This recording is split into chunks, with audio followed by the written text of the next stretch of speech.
Hello everyone, welcome to another episode of Chilling3000 Hangouts here today. On this May 23rd, 2025, I'm here with my good friends Mike Madness and Michael Bombardier. How are you doing, guys? I'm doing all right. Pretty Yourself? good. Sorry, and I'm sorry, but I forgot to uncheck the unmirror my camera thing. Oh, it's fine. Yeah, But Coming off right watching now, that last episode of Around the Horn. oh yeah, yeah, that show ended today. That was, we all saw it That coming. was a legendary show, and I'm expecting ESPN to reboot that at some point in the 2030s. We'll see what happens. yeah. But If right it does now, come back, it needs to come back with Tony Reali. I mean, that dude. mm-hmm, yeah, 100%. Um, the interview with Tyler will be coming up in just about 10 to 15 minutes from now. So that way we can have that fun interview broadcasted for you all. I just wanted to do this playoff segment here with both of these guys. Since the next game, yes, the other game is for the hockey is still going on too, but that is turning into a blowout in some way with the Edmonton still leading right now, 3-0 against the Dallas Stars. So let's go with that one to start with, Michael. Selling. Absolutely. Well, ladies and gentlemen, it's playoff talk time once again, and we have officially hit conference final season. That's right. And share screen the. Oh yeah, you did okay. And tell us I already who is in the series. For the Western Conference Final, it is the number one ranked Oklahoma City Thunder, who has a really good shot at making the NBA Finals against the number six ranked Minnesota the Timberwolves. All Ok- right. Let's take a look at how we got to this point so far. Oklahoma leads in the series 2-0. Shea Gilgis Alexander lead, leads Oklahoma City with 34.5 points per game and 8.5 assists per game. And for the Timberwolves, you got Anthony Edwards with 25 points per game and 9 rebounds per game. Speaking of Shea Gilgis Alexander, I think he won the NBA MVP not too long ago. He did. He won the Michael Jordan NBA MVP award. Accepted it on home floor before Game 1 of the conference finals. Yeah, yeah, Game 3 of the Western Conference Final. Well, tomorrow night at 8:30, and Game 4 I'm doing one is that coming thing. Monday night on Memorial Day at 8:30 as well. 2 point game. A 1 point game actually. 1 point game right now between Indiana and New York as we speak. Sorry, continue. Speaking of, oh, we could see Well, some instant karma in that match, in that mm, game, and this could probably go to 5. Who knows? Who knows? Yeah, mm-hmm, But said, that's but right. like I said, I expect Oklahoma City to make the NBA final without a problem. Mm-hmm. Um, as far as the Eastern Conference finals are concerned, man, what a game one that was. Yeah, crazy. But Series um, leaders so far in the Eastern Conference Finals for both teams. For the New York Knicks, it is Jalen Brunson with 36 points per game and 7.5 assists per game. For the Pacers, it's Tyrese Halliburton with 21 points per game and 10 assists per game. What a buzzer beater to end regulation. oh yeah, 100%. And now I'll let's get say to this the. right, and Sorry. I'm going to say this right now, and some people may bash on me for it. I completely understand. If the Pacers somehow make the NBA Finals, it is because of Logan Paul. If you remember Uh, Monday, if you remember an episode of Monday Night Raw where Logan Paul was accompanied to the ring by Tyrese Halliburton, you'll know exactly what I'm talking about. he missed it. He missed a three. I thought it's game over for Indiana. And New York was almost 4.2 seconds left. Man, sorry, continue. All right, now we're gonna switch from the NBA to the NHL, and we have hit conference final season in that department as well. First of all, let's get the Eastern Conference out of the way because as right now, as far as right now, as far as I'm concerned, Carolina's done for. yeah, Mm-hmm. They all always they seem need to is a choke in the miracle. Eastern Conference Final. They haven't won an All Eastern Conference Final game since June of 06. they haven't won the Cup since '06. Carolina needs a miracle in Game 3. And with the crowd as it is in Sunrise at Emirates Bank Arena, it's not likely. Carolina needs a miracle. And as far as the Western Conference Final is concerned, it's likely going to 5. Between the Oilers and between the Edmonton Oilers and the Dallas Stars. Thank goodness Dallas won Game 1, Yes, and even though I right still now they're blame losing. Brent Hull for 1999. Mm-hmm. And right now they're losing right now by 3. Yeah, And when let's go to the other series, there, Michael. we just went to the Florida series. I'm sorry, I'm right now watching the Knicks. I'm multitasking right now. But while we're at it, for hockey, let's do the predictions for the rest of the series for both sides. So I said, Who are we starting around the horn with? so, let's start with the Stars and Edmonton.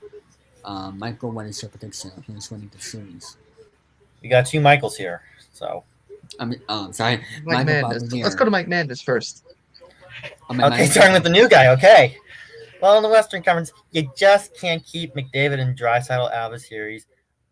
I'm gonna go with Edmonton, but I think this one's gonna go 7 games. This is a very competitive series. It's gonna be the Finns of the Dallas Stars, Rantanen, Brandland, Hintz. They're gonna be the catalyst for the Stars. I see this going 7, but Edmonton takes it in 7. As for Florida, Carolina, Florida's just too powerful of a team, and Carolina has that Eastern Conference Final hex. I do not see them breaking that hex anytime soon. Florida, get out the Bruins. It's a sweep in Miami. Alrighty. And Indiana has just made that game a final for the NBA. Michael, Michael Barbar. So Barbar Indiana what now is your leads prediction? 2 games to 0. That's right. And back to hockey. Dang you, Logan Paul. Yeah. What is your prediction for hockey, Mr. So here's why. Here's why I'm gonna have to disagree with you on the Western Conference Final, Mr. Madness. Edmonton's coached by a team. Edmonton's coached by a man. I take that back. They're coached by a schmuck who, Eh, at around last year, decided that it would be a good idea to make fun of the Buffalo Bills for Super Bowl appearances. mm-hmm. And you know what happened? They ended up getting beat by Florida. Mm. That's gonna come back to haunt. That's gonna come back to bite him in the face. Mm-hmm. And you know dang well who I'm talking about. I'm talking about none other than Chris Knobloch. Yeah. But Bombardier, Edmonton has a chip on their shoulder from blowing that Game 7. They have a chip on their shoulder from blowing that Game 7 in last year's Cup Finals.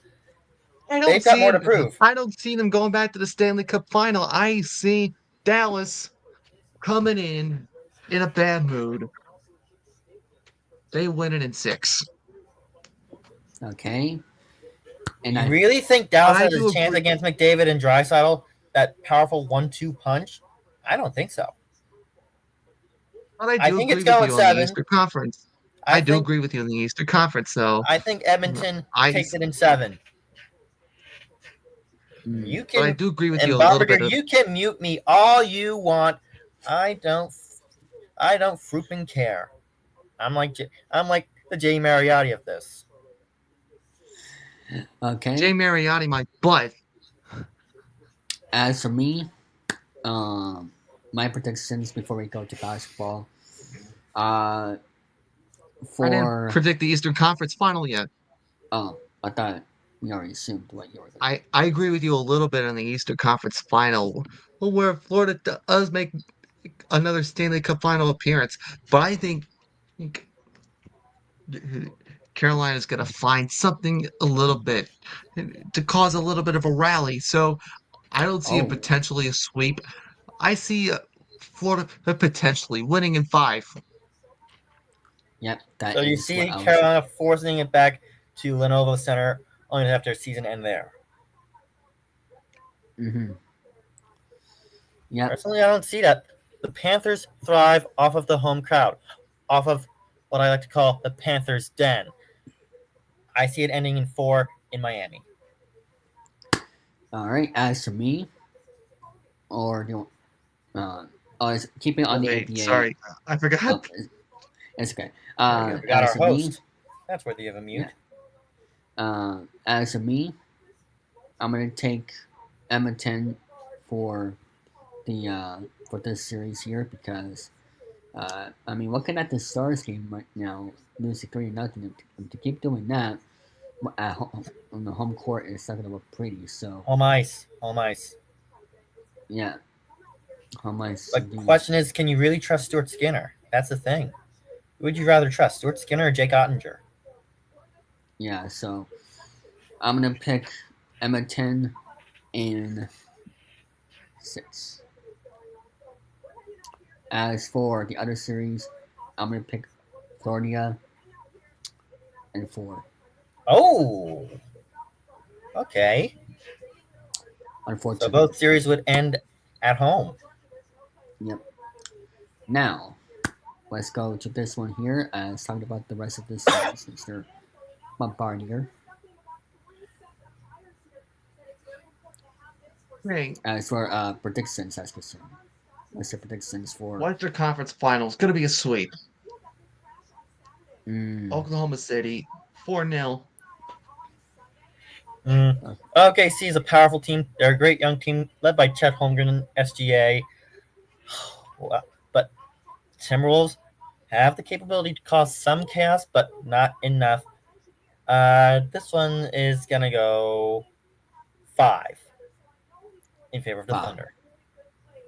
Now, as for Okay. Pacers Knicks are down 2-0, but they are certainly not out of it. They are a very grindy team. They are a tenacious team. They can get the 3 as well as they can take the 3, and they can cause boatloads of trouble if you're not careful. Pacers are going to get complacent at home. They've shown that time and again. Jake Paul, you're not saving the Pacers this time. Knicks in 6. Mr. Bombardier. Yeah, on the Eastern Conference side, I do agree with you. Seeing the Knicks win it in 6.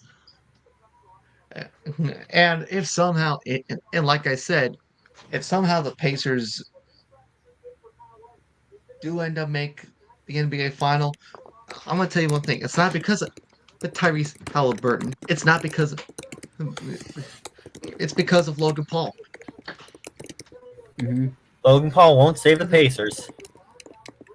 Mm-hmm. Well, I was referring to that episode of Raw where Logan Paul was accompanied to the ring by Tyrese Halliburton. Yeah. He ain't saving the Pacers either. Mhm. Pacers Okay. will get cocky on their home floor. They will blow this 2-0 lead, and the Knicks will capitalize, ending it at home Absolutely. in Game 6. As for me, before we go to the interview, Hold I'm on. going. Hold on. I didn't pick I'm, the Western Conference Final yet. I'm sorry. Continue on. No wonder. No wonder you're a broke Shane McMahon. Oof. Yeah, I told That was kind of uncalled for. Reality would have so muted you. you wish. I see Oklahoma City sweeping the Timberwolves in 4. And unfortunately for the Knicks, it's not looking too good right now. So we'll see what happens with your favorite team going forward, Mr. Bob here. As for me, I am going to pick the Thunder in 4 and Indiana in 4. You watch way too impulsive. Way too impulsive there, David. Reality would have muted you. Let's see what happens. But for now, let's get to the interview with Tyler Calvert, which is coming up right now. Thank you so much, YouTube, for doing this. Take care, guys. We'll be right back after this. Buddy, in this section, I'm here with our guest for this tonight's interview, and that is Tyler Calvert. How are you doing, Tyler? Hello, it's great to be back on the channel. I mean, I know we've been trying to set this up for a while, but I've been pretty busy on my end, so I'm glad to be back on the channel and doing this and doing an interview and all that stuff. Yeah, it's good to have you on here as our interview guest. Tell us a little bit about yourself for those who don't know who you are. I mean, what? How much info do you want? You know, like my height, weight, where I'm from, like my zodiac sign, like. No, your brand, your YouTube brand, or whatever. Where? Oh God, I know. I was just messing with you. Well, obviously, I primarily, as far as on YouTube goes, I talk about a lot of movies and TV, whether it be on this channel occasionally. Well, most of this time I talk about movies and TV on here and sports. I don't really talk about sports on my channel, but over on my channel, I talk about movies, stuff like that. I feel like a lot of people that watch your channel know who I am, so it's kind of weird introducing myself. But I mean. But yeah, if you're someone that has no idea who I am and you love to talk about movies, I'm one of those people. Yeah, I mean, like for those who are tuning into this program, don't know who you are. That's what I mean. Even though I meant like for this specific episode. Why is movies one of the first things to talk about?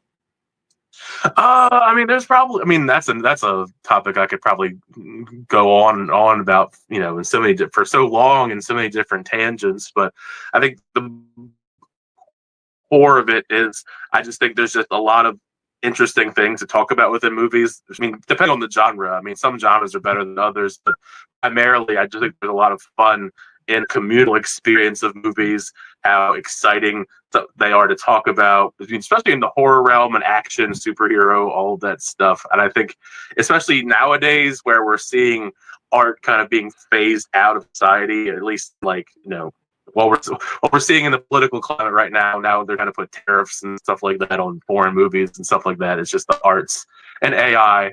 I just think it's important to have these conversations as far as how important movies and TV is to our society as a whole. I mean, there are other topics that are far more important in the world, but I think as far as as far as escapism goes, I think it's just a very fun topic to talk about, just because there are so many different diverse things you can talk about with movies and TV. Yeah, absolutely. We definitely need to have those conversations more to get distracted from the real world that's concerned, like everything going on.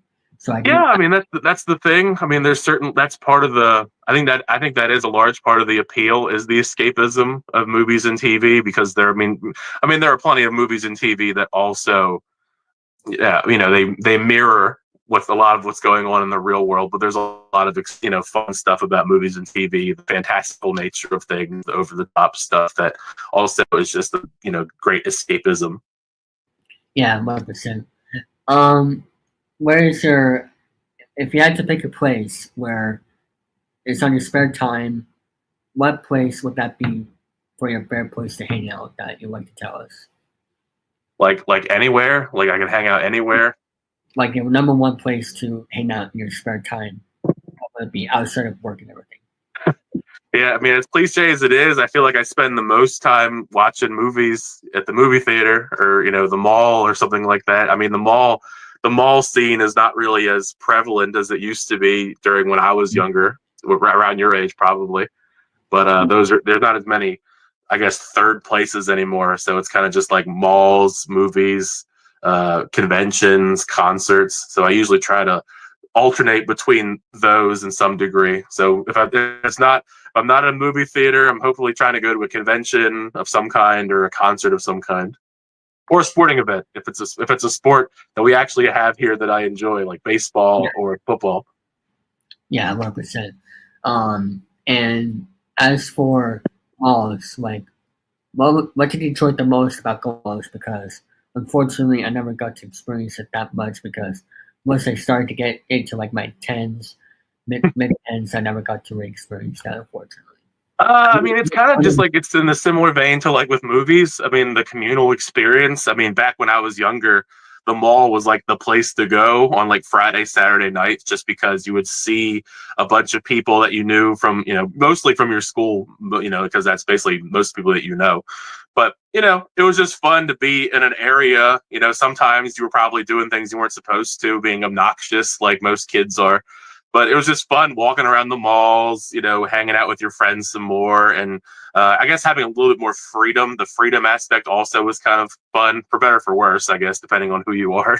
But back in the heyday of the mall, I mean, most malls, I mean, I can't speak for every mall, but there's always exciting things in the mall to explore. I mean, my mall has like a medieval times and different clothing stores and movie stores. I mean, back in the day when the malls were like really, really exciting, it was a great time to go there. But now if you go to a mall, most of the time it's just empty and it's depressing.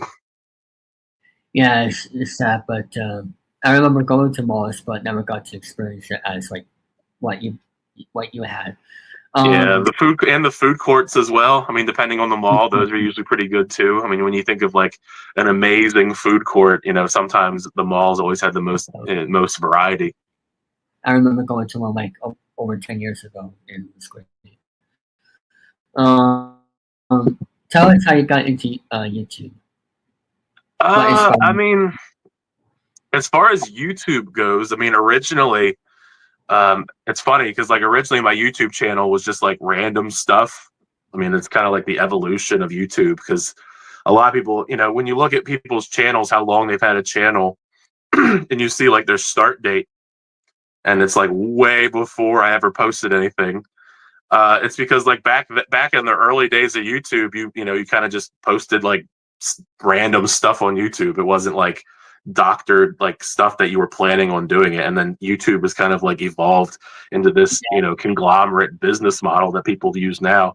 So back in the day when I first had like a YouTube channel, I was just mostly using it to like upload like concert videos, stuff like that. I would go to concerts and I just upload like dumb crappy videos that sounded terrible when I realized how horrible quality they were, because this was like a decade plus ago. Technology just sounded terrible back then because most phones from like that era just were not able to like withstand the bass from concerts, so you could not hear like anything.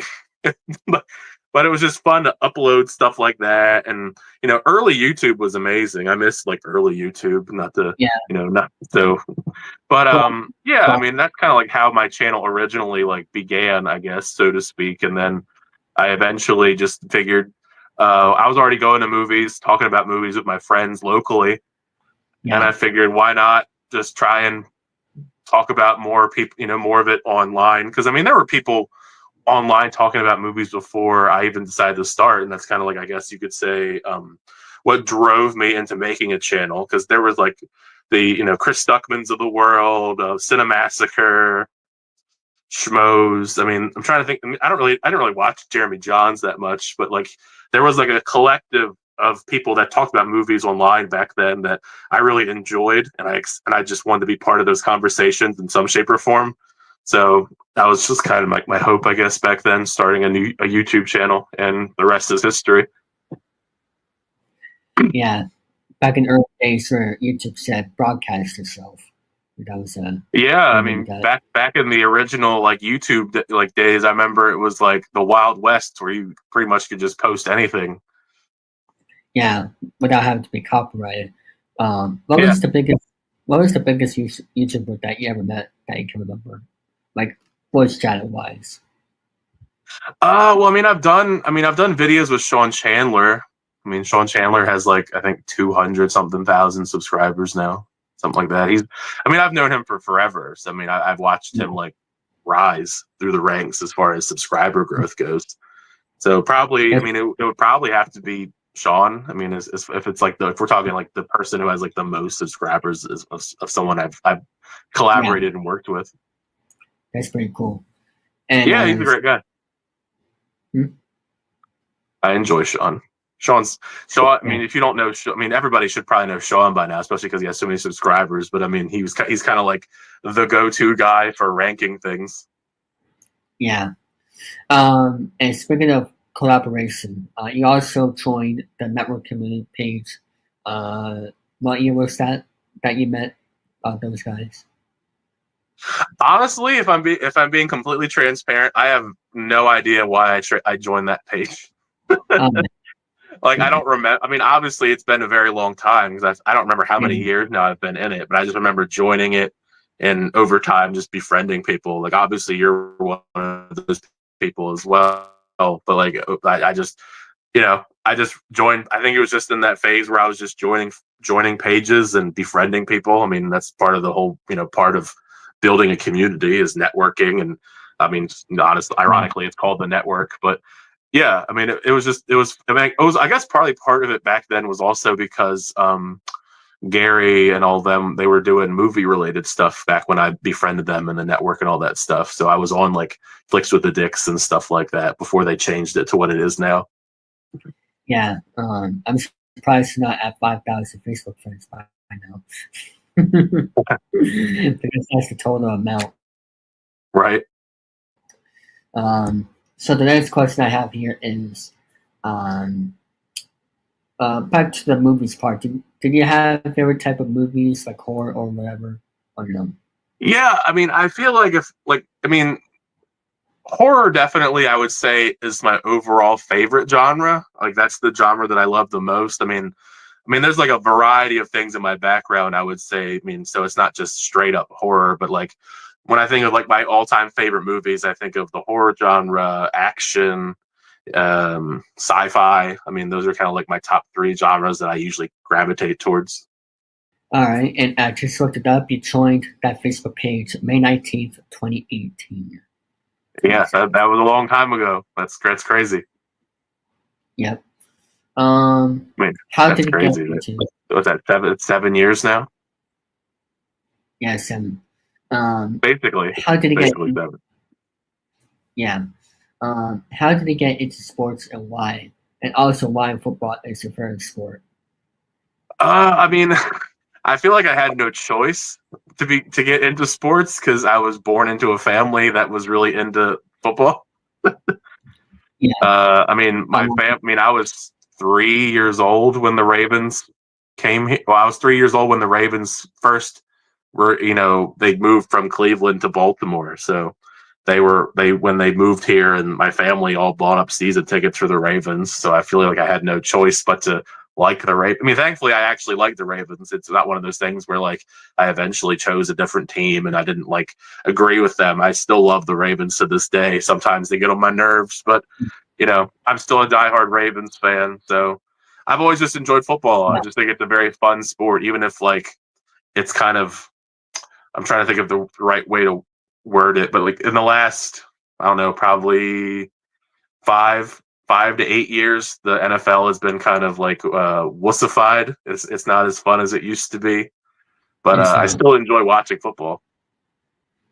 And also college as well. I've noticed. Yeah, college is great too. College is fun for different reasons because, like, the NFL, I mean, it's obviously a lot harder because they're professionals, but like the NCAA stuff is always exciting because there is those skill gaps between different teams and different positions, so the scores are always like crazy high. Yeah.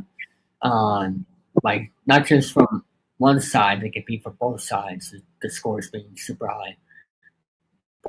Yeah, and usually with NCAA football, there's usually at least a couple like fun upsets every year where like there'll be some really small school that no one ever expected to beat some giant school. Like there's usually a couple of those every single year that I always think is really fun.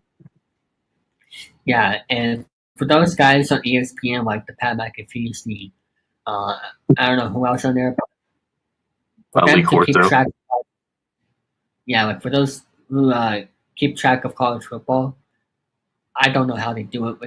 There's like probably 10,000 colleges out there or something. I don't know. There's a lot of college football games. That's the other thing. I mean, that I follow. I guess I should specify. Like I like college football, but I don't watch every single game because that's just like a ridiculous task. Because you got like multiple divisions of D1, D2, D3, and then you have all these different conferences. So like I would say I try to at least follow at least a dozen or so teams, and I try my best because some of them like they play their games like super late, so yeah. I don't catch some of the games because they're like West Coast time.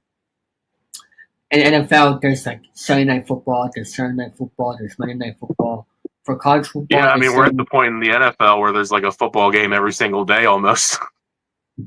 Yeah, but the Wednesday is coming recently with Christmas and all that crap. Netflix, yeah, well, that's what I mean. There's like at this point we're pretty much having whole weeks of football because I mean Monday, Sunday, Saturday, Sunday, Monday already happened, and then we have the Black Friday games, and then the Thursday night games, and then you're talking about the Wednesday games. Yeah, it's crazy. It's a lot. Yeah. As for like college football, is there like a weekly televised game, weekly primetime game that you like to watch? Because I know ABC does some of those primetime games. Is there a specific one that you like to watch in the week? Because for me, NFL wise, it's Monday Night Football, but what's yours? I mean, it's definitely. I think it varies because I mean, I don't really have like loyalty to, I guess, any sort of like broadcasting team. So, but I think it's tough because like I like the presentation overall probably the most for Thursday Night Football. It's just that Thursday Night Football. I mean, last year actually was an outlier, but Thursday Night Football I think has the best presentation, but they usually get the worst games. So I like Thursday Night Football, but I don't like. But the games usually aren't very good. Yeah, I was asking about college football wise, though. I was doing for college football. No, not really. I mean, I tried. Like, there's like a couple different. I mean, I think the college game day crew was always pretty fun. But as far as like announcing teams and broadcast networks and stuff, I don't have like a loyalty to any of those. As long as they're showing the teams that I want to watch, I'll pretty much watch whoever's talking about it. Yeah, like that Alabama and Georgia game last year, for example. That was crazy. Yeah, I mean that's one of the games that makes NCAA football like exciting to me. Yeah, the two most popular teams in the country. Yeah. What is the city Baltimore like? Because I hear people saying, "Oh, some parts of the city is crime," but I don't really see that from the outside because how nice their stadiums are and all that.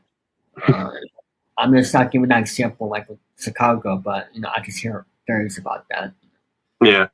I think you could describe it in a similar vein to most places. Like, yeah, I mean, there's crime pretty much everywhere. Yeah. You just have to like know which places to go and which places not to go and around what time. I mean, there are certain parts of Baltimore that are really fun to go to. I mean, there's so many different things you can do in Baltimore as long as you just avoid certain parts of town. You should be fine. You know, the Inner Harbor is usually pretty nice. You have the Ravens Stadium and Camden Yards, that where the Orioles play, are right next to each other. You got a couple different cool concert venues down in Baltimore as well, and different bars. I mean, it's a fun it's a fun atmosphere. It's just like there's just certain pockets in Baltimore where you should not go. I mean, The Wire is like the one thing that everyone always brings up to me. Like any time I ever tell anybody out of state that I'm from, Baltimore, they always are like, "Is it really like The Wire, that HBO show The Wire?" And it's like, yes, if you're in that specific part of Baltimore, it's very much like the show The Wire from HBO, but it's not like the whole city isn't like that. Yeah, it's I mean, you're right. Crime is everywhere, but there's like certain cities I hear like there's a bunch of them, but I don't know. That's just me. Yeah. Well, thankfully, this year at least, Baltimore did not make it on the most dangerous cities list. Okay, what was number one? Chicago? I don't remember. I mean, usually it's like Detroit, but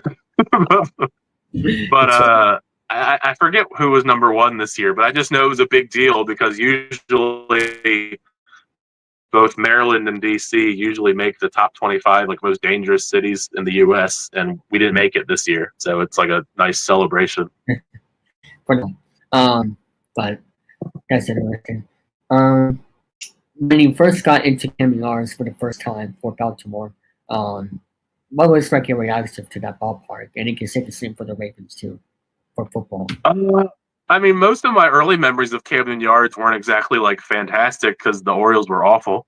But but from a stadium atmosphere aspect, I think Camden Yards has one of the better atmospheres, at least of the parks I've been to. I mean, I haven't been to like an astronomical amount of different major league parks, but I've been to it probably at least almost close to a dozen. So I mean, it's definitely. I mean, I could be a little bit biased, obviously, because I'm from here. But I think anyone, I would recommend almost anyone go to Camden Yards. I think it just has a great all around atmosphere. The food is good. I mean, most of the seating. I mean, there's not really like that many bad spots in there, as far as sitting goes. Utah Street is definitely a place I recommend, just because it's just really cool to be like up against the wall, pretty much. Mm-hmm. But yeah, I mean, as long as the Orioles right now, they're not very good. They're not playing great baseball. But it definitely helps when they're playing better baseball as far as the overall atmosphere and experience goes. And same for the Ravens. I think the Ravens have a great system as far as like their stadium. I mean, they keep renovating it, and I think that's part of why it's still like a really good experience compared to other NFL stadiums, is because they keep renovating and adding new stuff. Yes. But the Ravens, I mean, I think as long as, I mean, the Ravens fans usually aren't that bad as far as like, for opposing fans, because some NFL stadiums, their fan bases, they're not particularly friendly. And I feel like I like to at least think that the Ravens fans aren't like that horrible to people, at least not that I've seen. So I hope that rubs off on people if they're somebody that wants to go to Camden Yards or M&T Bank Stadium, that we're not too bad over here. Yeah, and as for Camden Yards, what I also love is right field with where people can actually walk around and watch the game a little bit. If you get the right spot for it. And that's what I also heard about the Rockies Stadium too, where you can go. Oh, really? Yeah. Coors Field. They also have people where you can walk around and watch the game too. Well, you should be able to walk around pretty easily at the Rockies field these days, because they're horrible. Yeah, I don't know about back then, like in the 1990s or in 2007. But actually, in 2007, they weren't that great until at the very end of the year, September, like in August, September. But still, like in the postseason and stuff, that can be tricky. Standing room only can be very difficult. Is there any players that you met over the years that you look up to and you finally got to meet, that you were just shocked that you met that person? I mean, I've met Ed Reed a couple times, the Hall of Fame Ed Reed legend, Ed Reed, and that was, I mean, it was different each time I met him, just because I met him several times throughout my life. So like I met him the first time like when I was a kid, and he was like the most amazing guy in the world because I was a child. Yeah. And he ended up thankfully being like a really nice person. So it's always nice running into him, whether it be at like some events or at the actual Ravens games. So I think that's probably like the best as far as like Ravens interactions I've had as far as that I can think of off the top of my head. Ray Lewis is intimidating but cool, is really cool to meet in person.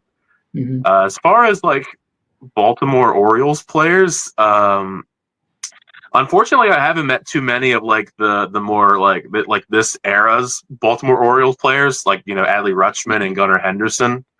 But I met the majority of like the last era of Orioles when they were pretty good. Like Chris Davis, JJ Hardy, all of them, and the ones that were really nice. Ironically, one of them you obviously know very well, for better or for worse, is Steve Pierce. Yeah. Steve Pierce was always really nice at, the sporadic times he was on the Orioles, because he would be on the Orioles and go somewhere else and then come back. Yeah, also was on the Blue Jays at one point. Yeah, I mean he basically ran the gauntlet as far as the division goes for a period of time there. He was on like all of the teams. I think almost all of them, if not all of them, because he was. I remember him being on the Blue Jays, Orioles, Yankees, and Red Sox. I don't know if he made it to the Rays. I couldn't remember. It's been a while. Yeah. Speaking of teams, like, I don't know if there's any player, like, I heard that in order to win the World Series with that certain team, you have to play one game. I don't know in baseball history, there was a player that, let's say, was on that team, like in the early of the year, and then got traded to the team that also got to the World Series at the same time, but still went to the other team won the World Series. I don't know if there was a player that did that. I've heard of that happening before with basketball. I haven't seen anybody do that before in like other sports. I just remember I think it was Varejao. I think it was Varejao. I think that all the way back in the day. Now it's probably forever ago now. I remember he was on that. He was flip flopping between the Warriors and the Cavaliers. Okay. So it was like no matter who won, he got a ring because he was on both teams. That's crazy. I don't know if he was excited or disappointed at the end because he didn't. Right. There's a couple times in the NFL where like a player has been on one team, won a Super Bowl, and then left, and then went to another team, and then won a Super Bowl the following year with a different team. Yeah. Like LeGarrette Blount did it. Speaking of like local people for your teams, he did it with the Eagles and Patriots. Yeah, I don't know if we're allowed to be part of the duck boats and all that. If we end up not like what Nomar guys say a part of. I mean, he was part of that World Series in 2004, but yeah, he was part of that team. So I don't know if he ever got on the duck boats because he got that ring. Yeah, I don't know. I wish I could experience a World Series win, because the last time the Orioles won one, I was not even close to existing yet. I was 10 years too late. Yeah, and as for the Red Sox, they haven't won since 2018. I know it's only 5 years. At least they've won multiple in your lifetime, though. Yeah, 4 to be exact. Yeah, that's an absurd amount. Yeah, I don't know if people in my generation think the curse was real, because I think the curse was real because of, I mean, it's not coincidence that people that got traded and then just make the Bambino curse. Yeah, I don't know if people just in my generation, which is a bad generation, no offense, but it's just I just hate this generation of technology and everybody being on the internet and all that stuff. Yeah, I remember growing up when the curses that were like in place were like that curse with the Red Sox, and then the one with the Cubs, and the Cubs hadn't won anything in like 100 years, and then they broke theirs. Almost a 2003 matchup in the World Series of the Red Sox almost happened, but and also I hate this prop technology where you can use AI to make pictures of people. Oh, yeah. I'm looking at you. I know. Anything you have to say? I think they're fun. Why? They're funny. Everybody thinks they're funny. You even think they're funny. Well, you should try making those pictures to other people too. I did. I meant like in the Facebook group, not just our group. I did. I mean, I haven't done them this frequently, but That's what I mean. Do it. I'm open for requests if anyone wants me to do them for other people. Yeah. It doesn't take me very long. It's not a very hard process. Yes. Hashtag make Tyler make more pictures of other people pictures me.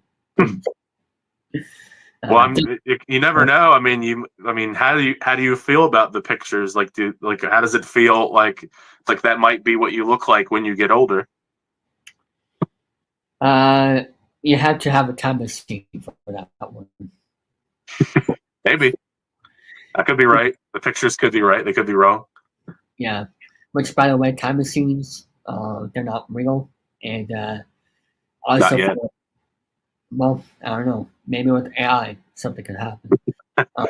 Yeah, I mean, I don't know if I'd want a time machine, but if they're, I would like a time machine where you can actually go back in time and don't mess anything up, like actually.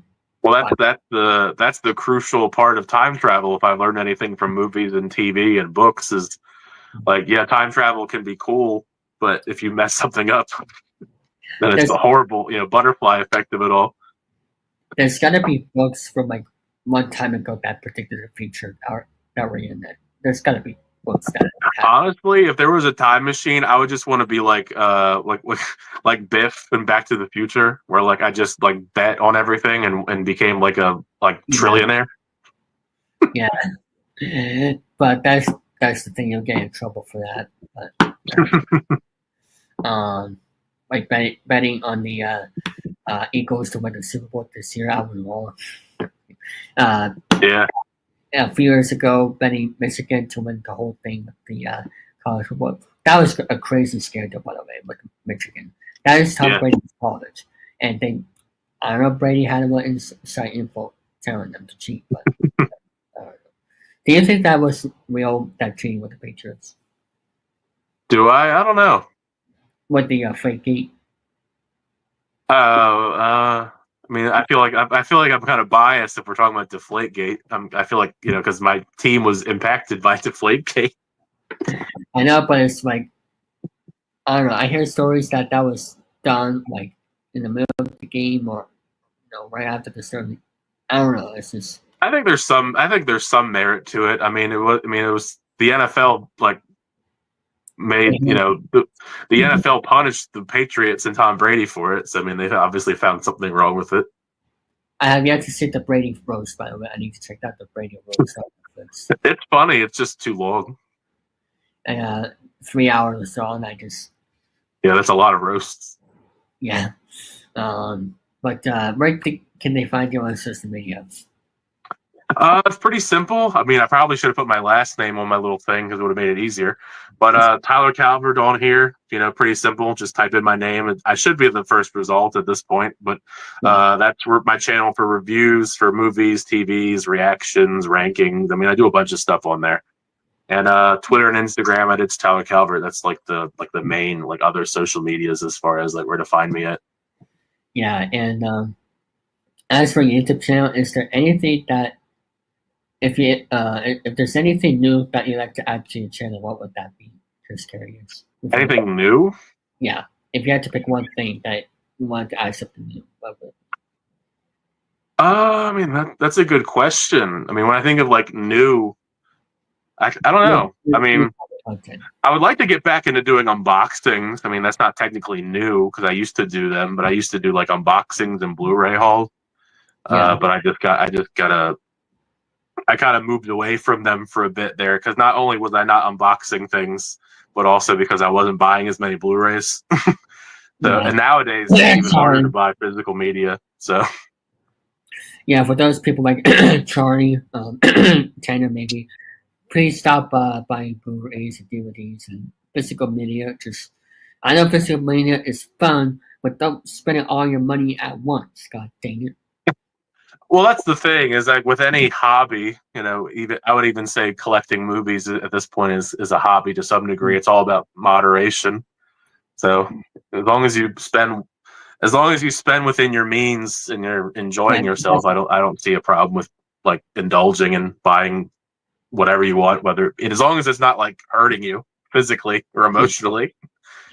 I know that's the thing. I want people to just remember you have a lot of money on that. I mean, jerseys I get it is one thing because you actually do something with those jerseys, but with the DVDs, like what if for 1 year you don't watch that certain DVD? That's a waste of money. That's what I'm worried about. Yeah, I mean, I've definitely spent a lot of money on things in my lifetime that I now regret because they're now just hanging up, collecting dust in the closet or on a shelf somewhere. I actually was just joking about it the other day because I have a Justin Tucker jersey that's now going to be thrown in the back of my closet for a while now. Yeah, that's all I was saying. Just make sure when you buy a jersey, make sure that it's a product that's going to be sticking around for a go while, like for at least I would say 3 to 5 years. That's a good amount of years for. Yeah, I think especially as I've gotten older, when it comes to jerseys, mostly in NFL jerseys, I don't really. I guess it may be a hot take or not, but I don't really like baseball jerseys. Like I just don't like the whole button up look. As far as like, I mean, I don't mind I don't mind like them wearing them. I just don't like as far as like wearing them myself because I'm not a big fan of like wearing baseball jerseys. Like I played baseball. I didn't like the baseball jerseys, and I just never really got into buying and wearing them as like a fan. But football jerseys are fine. Hockey jerseys are fine. Mhm. I'm not really into basketball jerseys either. But Yeah. you have to. But they're expensive. So Okay. and not even just the fact that they're expensive, but like Fanatics has like really made a lot of the sports jerseys like really crappy quality now. Oh, So it's not really even worth it most of the time. But Yeah. choose wisely if you do get a jersey. The smartest bet is to just get a jersey, a custom one with your name on it, so it'll never go out of style. That's what Eric did, and with his Patriots jersey. Oh, really? Yeah. I didn't know that. That's pretty cool.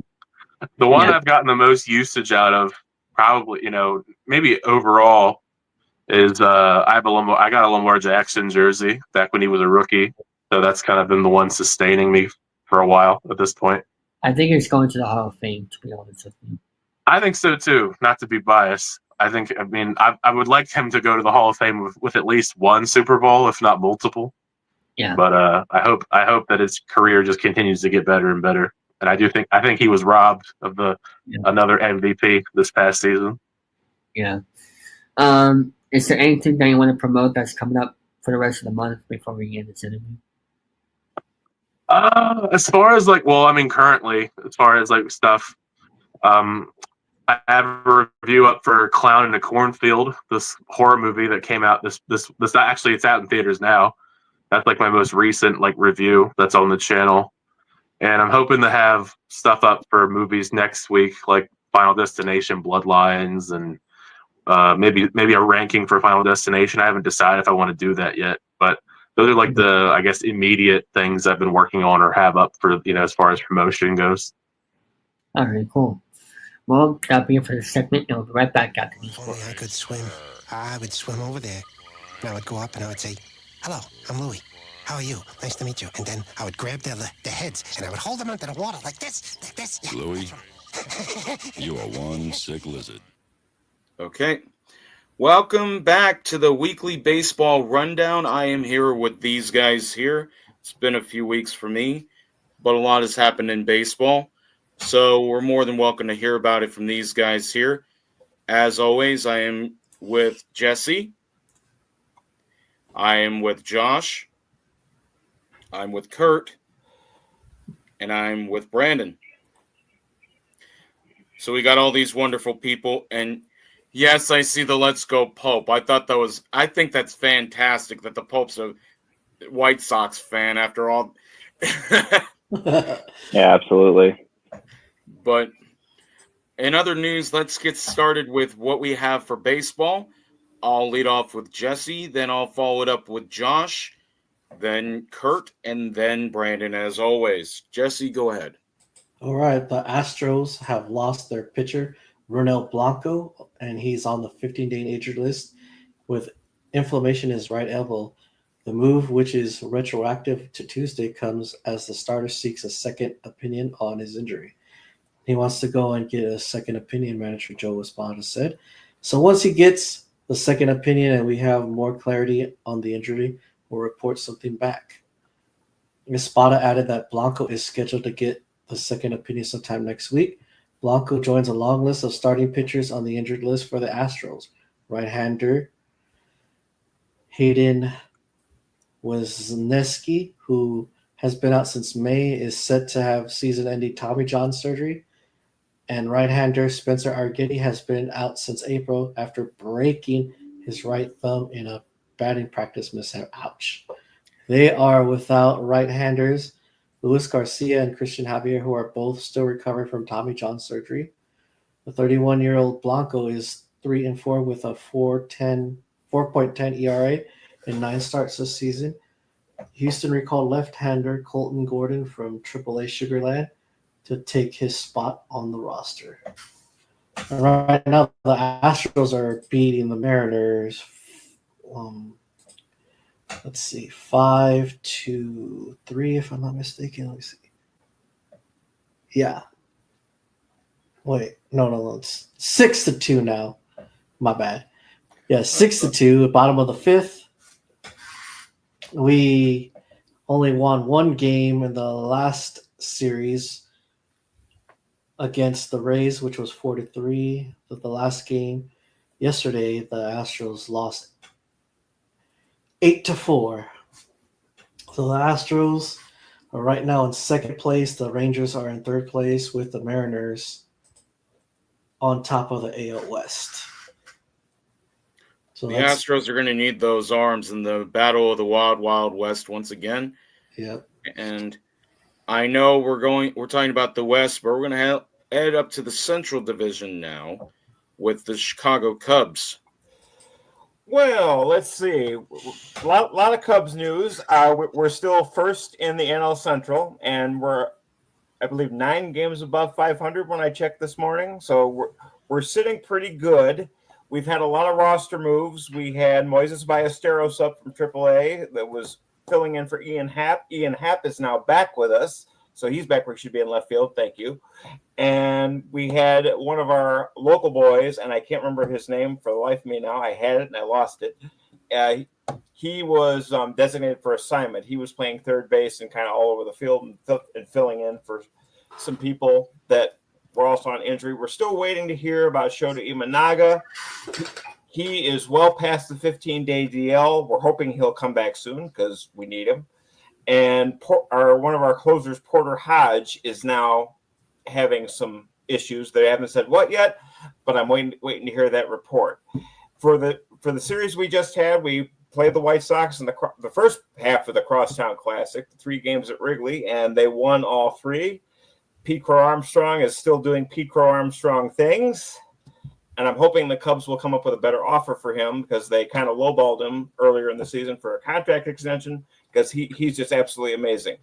We just got done with the Florida Mariners, or Marlins, or whatever they're called now. Mariners, I think, or Marlins, Florida Marlins. Lost the first game. I was not too impressed with that. They kind of had, they were making, I don't want to say rookie mistakes, but there were mistakes made. But they came back in the second game in this series, beat them 14-1. It was a football score. I kind of got bored with it towards the end. It's like everybody was getting a hit, which was good to see. And then we closed out the last game of the series, which took the longest because it was a 1-1 tie right up until the 8th inning. So, I mean, we lost one game, but we won the series. So now it's on to Cincinnati, and we'll see what we can do there. And I felt bad for poor Brandon with the White Sox because the White Sox have good players, and they just weren't producing. No, not at all. They outmatched us in every aspect. And I gotta say, the first game was 14-3. Yeah, and I hate to say it, but I kind of root for both teams because Chicago's Chicago. But I feel bad for you, and that's all I got.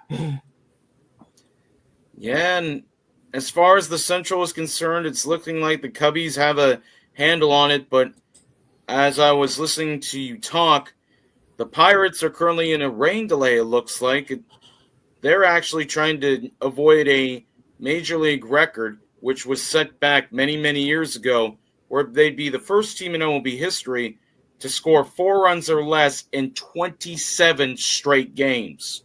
You're kidding. I did not even know that. No, I've been following that actually, and it's a record that stretches back way back to the early 1900s, late 1890s. That's I how saw it on long the it's Talking been. Baseball X account today. It just blew my mind that you want to talk about offensive utility, you're getting there. All right, Kurt, you're up with the Mets. Go right ahead. Okay, thanks. And it's not a great week for the Mets. They went 2-4 the past 7 days, losing 2 out of 3 to both the crosstown Yankees and also to the let's see who they played the most recently. Well, the Red Sox. So not a particularly good week for the Mets, unfortunately. And I've been looking at what's been going on with them. To be honest with you, they're not hitting. Their team OPS for the season is 736, but last 14 days is down to 686, and the last 7 days 558. You can't, and they scored 13 runs in those 6 games. Can't win without those kind of numbers. Pitching actually has been holding up for the most part for the year. Their team ERA for the entire season, if I'm not mistaken, 2.86. Last 14 days, 2.94. Last 7 days, 3.24. So that's okay. One of the problems is Pete Alonso has fallen back to earth after his spectacular start to the first month of the season. His OPS has dropped by half, 1.132 in April and March, 629 in May. Most of the other Mets are not doing particularly well. I will say that some of the blame is being placed on Juan Soto. He's been doing okay. Not so great in the past week, but for the month, 893 OPS, up from 52 in April. He'll be fine. He's also leading among the team leaders in WAR, wins above replacement, at 1.7. So we'll just have to see what happens. What's going to happen over the next week, they've got a long homestand coming up, which is going to be great. 3 against the Dodgers, Friday, Saturday, Sunday. Then they have a pretty good break in the schedule. They're going to be playing the 2 worst teams in Major League Baseball. They have the White Sox for 3 games, and they have the Rockies for 3 games. So that's a good way to break out of your slump. Yeah, well, the Mets are still doing some good things. I have one thing about Soto, and I talked to Jesse about this previously. He's going to earn his paycheck one way or the other, but that at bat he had against Garrett Crochet where he took 3 pitches, and I was watching MLB Network earlier, and Harold Reynolds was trying to explain it. Juan Soto is the richest man in baseball right now. If he's willing to take those 3 pitches right down the heart of the plate almost, and then watch a ball off the monster and left, and they have to talk to him about hustling, that's a big one for me. But I would hope that's just Carlos the way I feel Mendoza about it. took care of that. That was not a great look for them. Right now, though, the important thing is they have dropped to second place. The Phillies are red hot. They've won 7 in a row. They are now at 32-18, which is the second best record in Major League Baseball behind the Tigers. Plus, the Braves get Ronald Acuna Jr. back this weekend. So they are the Braves are back under 500. They are at 24-25. But they're not out of it by a long shot. We're still only about at the 1/3 mark of the season. So there's a lot of games left to be played, and nobody's guaranteed anything at this point.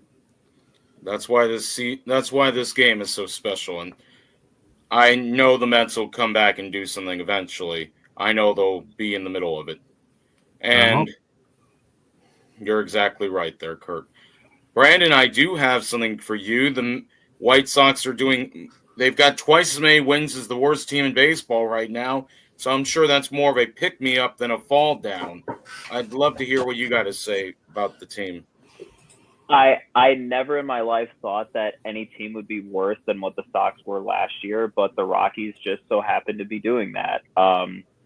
And I think the losing is going to continue. I know they're going to be playing the Cubs on Memorial Day weekend, and then they go and play Kurt's Mets. And Kurt, I was just going to say, if there's any team to get right again, it's the White Sox. And you got the White Sox and the Rockies back-to-back on this long homestand, so have fun with that. So the Sox rather are coming off a 3-game series against the Seattle Mariners, We ended up winning one of those games in a 1-0 shutout on Tuesday, I should say. Wednesday we lost 6-5, and then on Monday we lost 5-1. We had the day off today, but we have another 3 games at home against the Rangers starting tomorrow, meaning that we will be wearing our City Connects tomorrow, which I'm looking forward to seeing.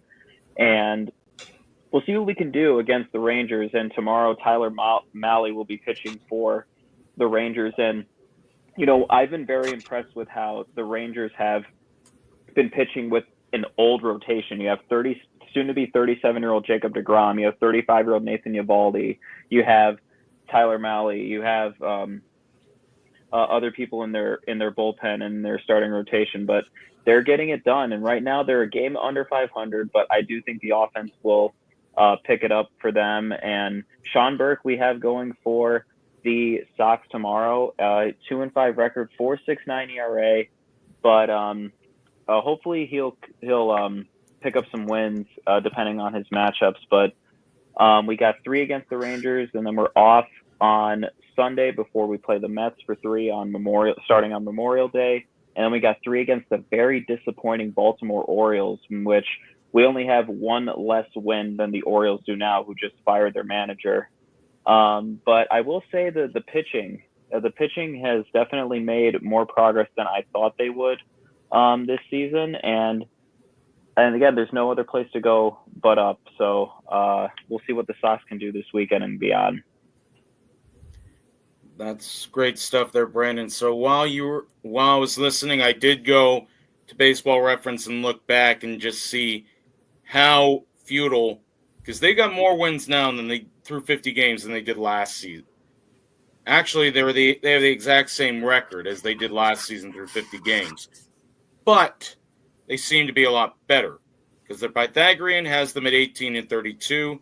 But looking at the Rockies, and I could talk about the 62 Mets, but the 62 Mets were the 62 Mets. That they didn't play 2 games. People forget. So they could have been a lot worse. But the Rockies have one of the higher payrolls in baseball, and they are 34 games under 500. You have to go all the way back to the 1870s and the 1890s for futility such as that. There's been 4 other teams that have been somewhere in the vicinity of 8-42 or 8-43. And they were the Red Stockings and the Louisville Colonials who managed to do it twice in the span of 6 years. They were 8-42 and 8-40. Let me get that right. I think it was 8-42 and 8-44 through that. So they managed to have only 8 wins twice. Colorado could turn it around, but I'm not too sure. I do have some questions here for you guys. Your favorite MLB stadium that's not your own team. Your favorite MLB stadium. And I'll start with Kurt, and then I'll go to my immediate left. I've been very lucky. I'm out here in the Midwest. I have gotten a chance to travel to a bunch of different stadiums over the years. A friend of mine and I have, for a number of years, made a point of making a pilgrimage to a different stadium every year as we could. So we've gone almost every place that's a reasonable drive. I loved, of all the stadiums I've been to, PNC Park in Pittsburgh. I just think it is absolutely gorgeous.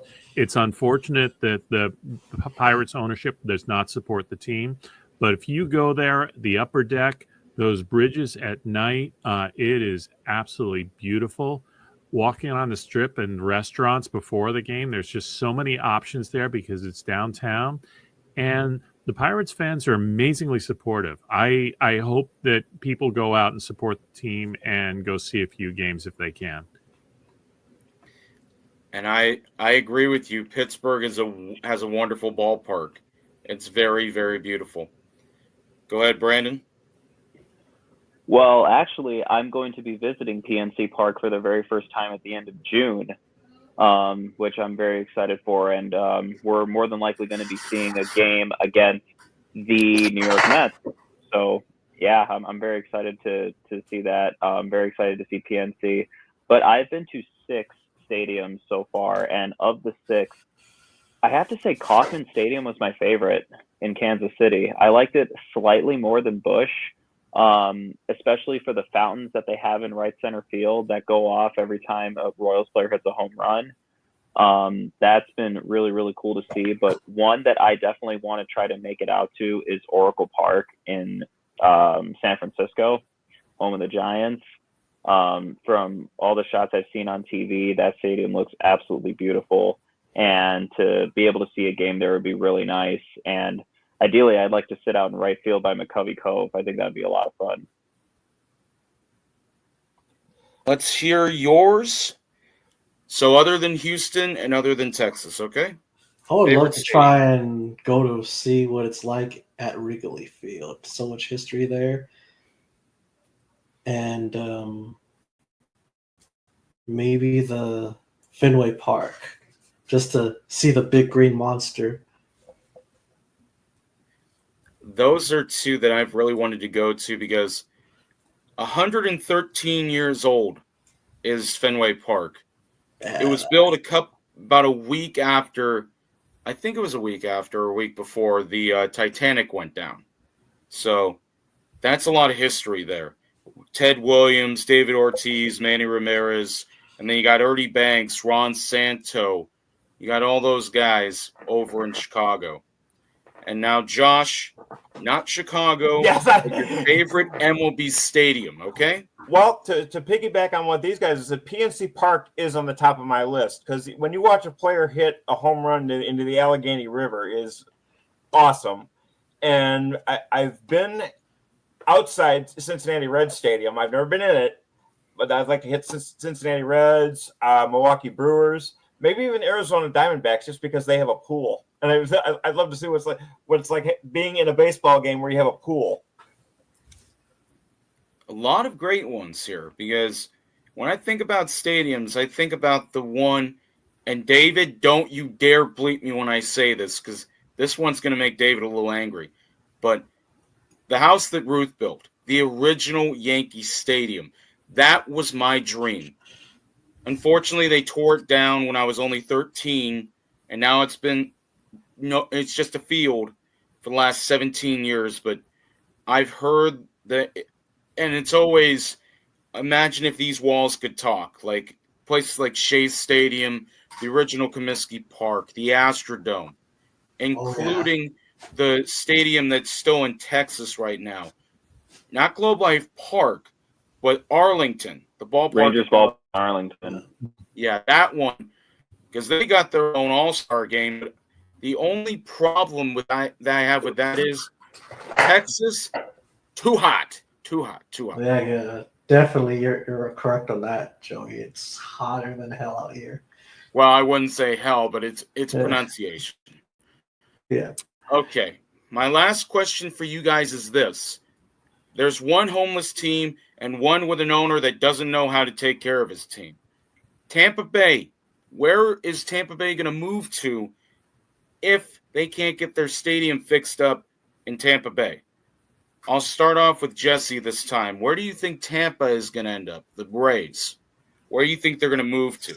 I would love for them to come here in San Antonio, but we don't have a stadium for them. We have arenas. But I think somewhere in Florida, somewhere that's not gonna call some place that's not gonna have a natural catastrophe. There's a lot of cities that could use, a baseball team, maybe, or another country like Montreal. And that's actually funny you say that because years ago, what they were planning was they were going to split between Tampa Bay and Montreal because Montreal played in Puerto Rico for part of their season back in 2003 and 2004. Josh, where do you think Tampa Bay is going to end up moving to if they do?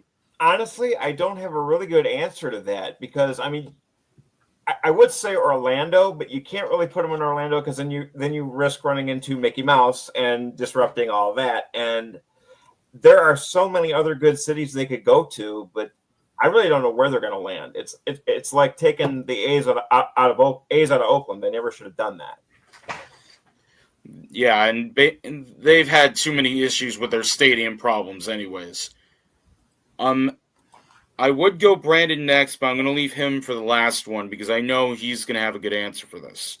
Kurt, I'm going to ask you the same question. Where do you think Tampa Bay is going to end up moving to if they do leave that area? I've always supported Orlando as well because Orlando is not all that far from Tampa. That would be one of the ways that the Tampa base, and I'm sure there's a certain amount of solid fan base there, would still be able to travel. Maybe an hour, hour and a half. We'll put the team out just outside of Orlando, not too close to Disney World, and they'd still be able to go see games. So maybe a combination of the two. Other than that, let me throw some other major metropolitan areas that do not have a Major League Baseball team out at this time. Maybe a third team in Texas. San Antonio is a major metropolitan area, along with, let's say, the Portland, Oregon area. And let's throw in one more, Austin, Texas as well. So there are some possibilities there. They were talking about Nashville being a potential expansion team within the next couple years. Mm-hmm.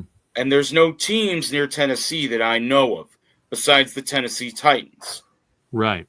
But Charlotte, North Carolina would be another good place as well. And yeah, bring back the Boston. David, get out of here. Bring back the Boston Braves. Well, Boston's had 3 different franchises as far as I know, and they've had 2 for Milwaukee. So, but last but not least, I'm going to ask a man who's from that area who knows a lot about the geographical differences. But Brandon, where do you think Tampa should move to, just in particular? Because I've heard a lot of good conversation about this from these guys. I'd love to hear your insight too. Well, originally I was going to say Montreal as well, and we just did talk about the rumor mill about Nashville possibly getting an expansion team that's been rumored on and off really for the last 5 years. Let's just be real. But that's my answer. My answer is definitely Nashville. One, you already have an existing team, so it would cut away a lot of the ins and outs of getting an expansion team, doing an expansion draft, doing all that. You don't have to do that when you already have an established franchise, and you just move them up to Nashville, and the weather is great there in the summer, and there is a demand for another team, another sports team in that city. You got the Titans, you got the Predators, and now you add the Tampa Bay Rays, or the Nashville Rays, if they do decide to move there. I think that would be great for the city, and I think it would actually draw, and people would be interested in going to games, especially when a really good team is coming, like the Dodgers or the Yankees, who are obviously in their division. But I really, really like the idea of having that team in Nashville. The way I see it is this. You guys have all made very good cases for different areas. Where I think Tampa should move to, instead of having an expansion team, they take Tampa Bay and they take the team that's in Tampa. You got the Nashville Sounds, which I'm surprised nobody remembers. The Nashville Sounds are a AAA team that was a AAA team for the A's and for the Brewers. So why not take that team? You take the Nashville Sounds, you take the Tampa Bay Rays. You don't make them you keep them as the Nashville Sounds or the Nashville Stars. You integrate Nashville being the rock and roll capital, I believe. But you want it there. You want that. You want everything like that coming together. You go to Nashville, whether it's the Rays or the expansion team, and that's how you get yourself some good baseball right there. I agree with all your guys' insight, and I appreciate you guys coming on again. I'm sorry I wasn't here the last couple of weeks, but thank you guys again. Wonderful talking to you all on this weekly baseball rundown. From myself and from the other guys who are always very kind and very intelligent. Let's have another wonderful week, and I hope your sports teams do very well for you. Good night, everybody, and bye-bye. Take care.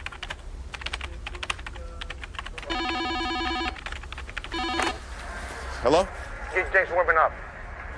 Excuse me? Come on, guys, quit playing games. Get Bobby up right now. I think you might have the wrong number. What? Who's this? Who's this? Brother, you called me. You got the wrong number, Hey, okay? I don't know what you guys doing. Freak.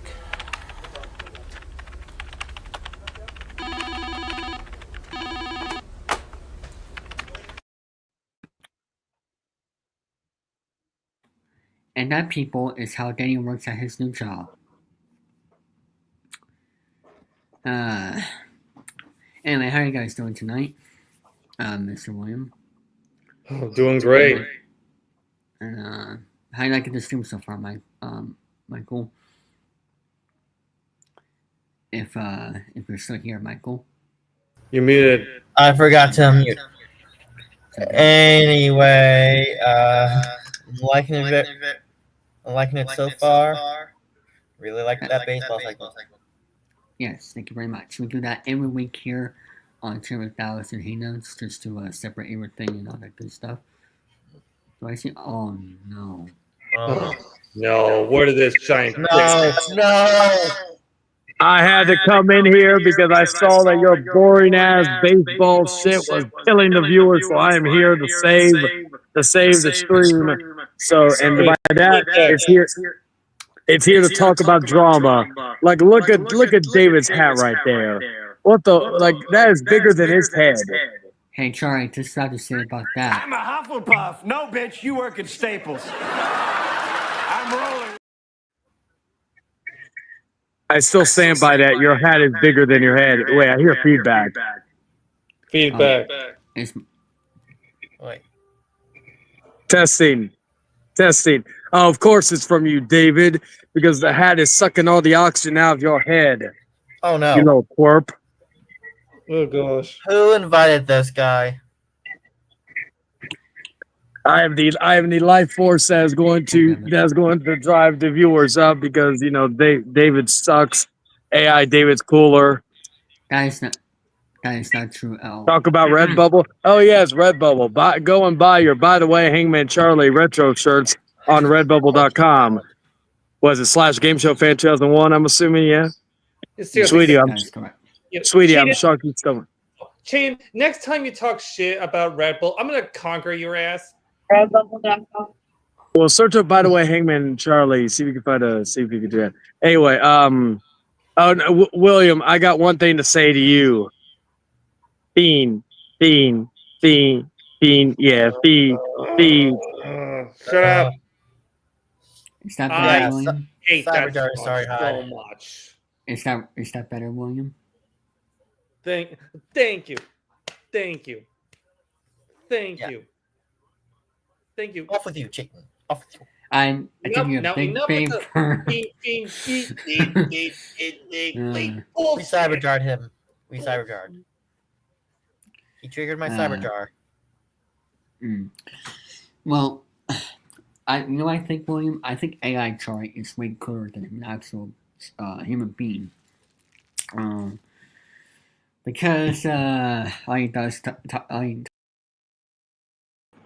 You were saying, David? What do I talk about? Sex. What? Sorry, I couldn't hear you. Did you say Red Sox suck? Yeah, that's right. Red Sox do suck. They won today against the Orioles, okay? I said all you talk about is sex. Is what? Sex. Oh, David, you shut your whore mouth. How dare you that blasphemy come out of your mouth? Be gone. You're grounded, son. No, you're grounded. No, you're grounded. For 99.99999 years. Oh, is that how long it's going to take for you to lose your virginity, David? Okay, confirmed. Now get out of here. No, that would be the day that you become more famous. More famous? I don't want to be famous. Hey, Charlie, what hat you like better? This one or this one? Well, put the other one on. All right, that looks more accurate to your head shape. So yeah, that one. The other one, you look like you're about to drop the most fire rap album of all time. Yeah, this is for David, collect. can you do me a favor? This is for David, collect. can you do me a favor? Can you go get a giant ass clock with a chain, and then put that hat back on and put it over your head so you could be Flavor Flav? I don't know what that is, and I don't want to know. Wait, you don't know who Flavor Flav is? I forget you're young. You don't know the cool shit that we grew up in back in the day. Does anybody else know who Flavor Flav is? William. William, did you just come back from a date? Because you're dressing sharp. Oh wait, I forgot. I fucked with their mic settings. Charlie, how dare you muted William over here? Let me fix that. Speak now, William. What? William, your mic. Yeah, his mic's all the way up. So say something, speak. William. William, can we refresh your page, please? Wait, give me a second. Let me see if I can fix it. Penis. There we go. There we go. No, you're good, William. I was afraid Reality had used his mute button on William. So I just got back from my graduation ceremony from my younger brother, actually, and it actually went really, really well, actually. Oh, that's good. That's good because I was like thinking either that or you went on a nice date, and I was gonna be like, all I'll say is you better take it out to a nice place. Oh wait, we have something for you. We have a present for all of you guys. What is that? You're finally you finally got a girlfriend? No. How much did you pay her? Oh. You won't believe this. Look, it's the puppet. It took Eno the whole month of April last month to finish his personal schedule for this thing. I believe that. Come on. Yes, that's true, but did you have to reveal that to the audience? Oh, no. Well, it's not that important. Why does the puppet sound like Squidward?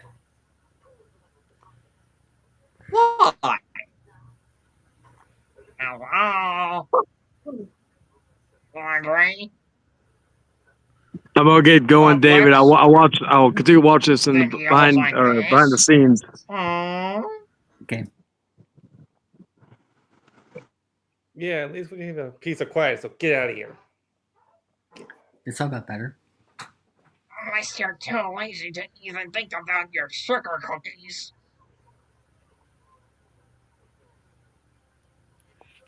Wait a minute. So my personal schedule isn't as important as sugar cookies? Wait, what? Without them, you won't have enough liquid sugar. Isn't that what happens when you eat one? You eat one sugar cookie, and all of a sudden it melts into sweet gas.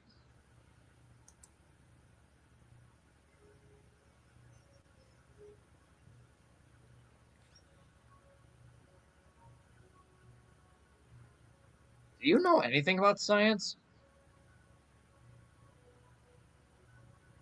I know that the iris is the color surrounding your pupil. Oh, that's true. And you know 3 characters named Iris.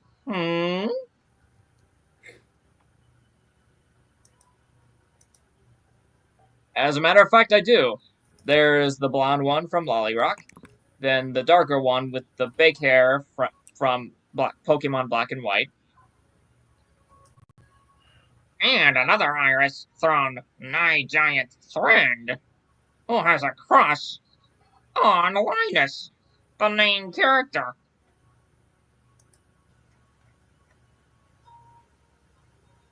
I don't know how you remember that. That's like a 2-season French animated show. Yes. But speaking of Pokemon Black and White, You recently thought something for that, didn't you? I did. Right here.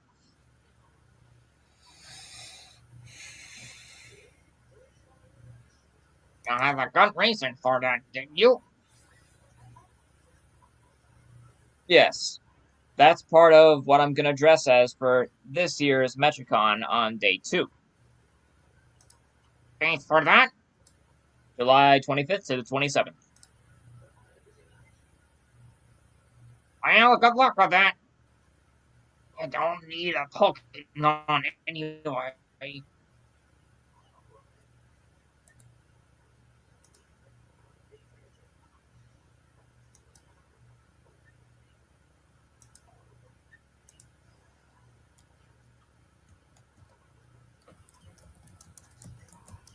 Yeah, see? Yes, it's right there.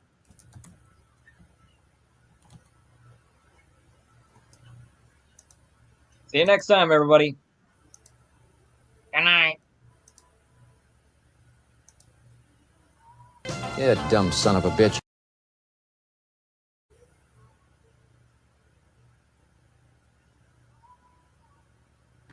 All right, thank you very much, Mr. Little Chef, for that wonderful segment that you guys have been giving us with. So, uh, once again, also thank you to email. All right, then when your meals total comes to $9.99. Hey, I mean, it could be worse. It could have been like, fucking $19.99 if you were added $10 more. Or even better, $300 and for 20 cents. Oh no! $300 for a McDonald's meal? Yep. $300. Oh no!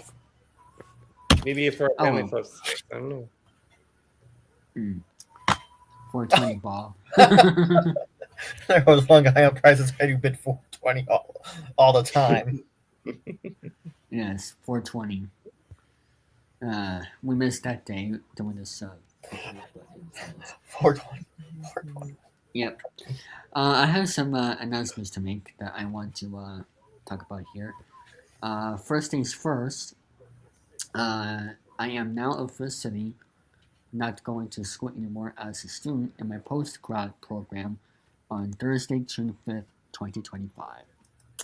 So I am now moving on to a new chapter in life, which thank God, because I've been going to school ever since I was like 3 years or whatever, and I am just ready to move on to a new chapter.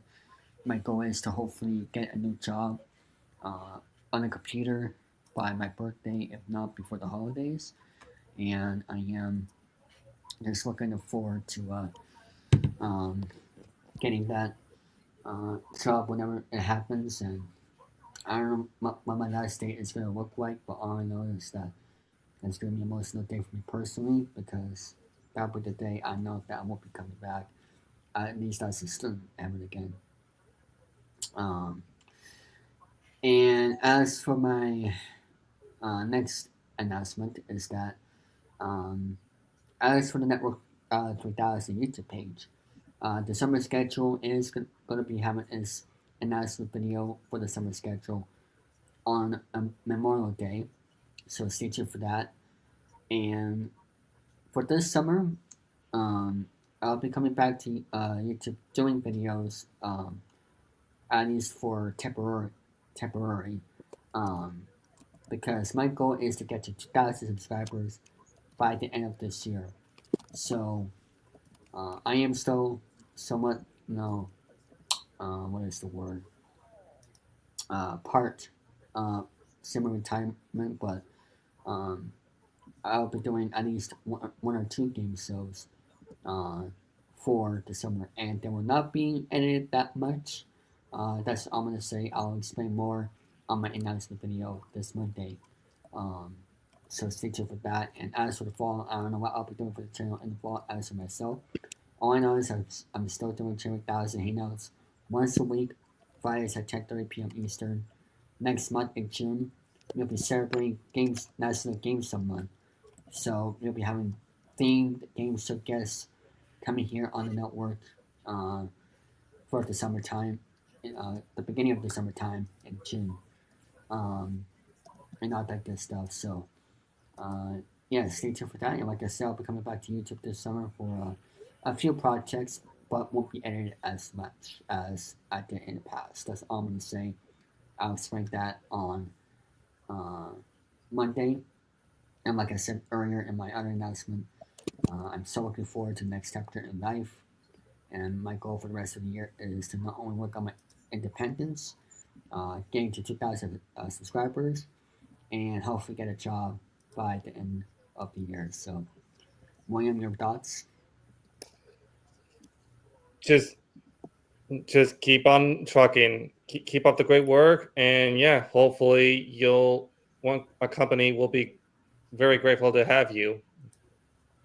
Yes, indeed. Mike? First off, congratulations, David. Secondly, thank you. Can't wait to see what you've got planned for the summer on the 3000 network. Absolutely. Yeah, I want to get to 2,000 subscribers very bad by the end of the year because, yes, 1,000 subscribers was very awesome. I'm sorry, I'm just. Oh, and score update for Mets Dodgers tied at 5, bottom 10. Runners on first and second, 1 out. Mets and Dodgers, you said? Yes, Mets and Dodgers. Yeah, they were in the rain today. Oh my God, I'm seeing the score right now. Juan Soto at bat against Lou Trevino. Because usually when I'm doing stuff on my own, I would just look at the ESPN app and maybe talk to my girlfriend a little bit because she likes sports too, actually. What's your favorite team? Oh crap! She actually likes the Celtics, Knicks, the Mets, Yankees, and yeah, all that's good stuff, I'm surprised the Celtics. Oh yeah, I guess it's probably because the Knicks suck. Oh my God!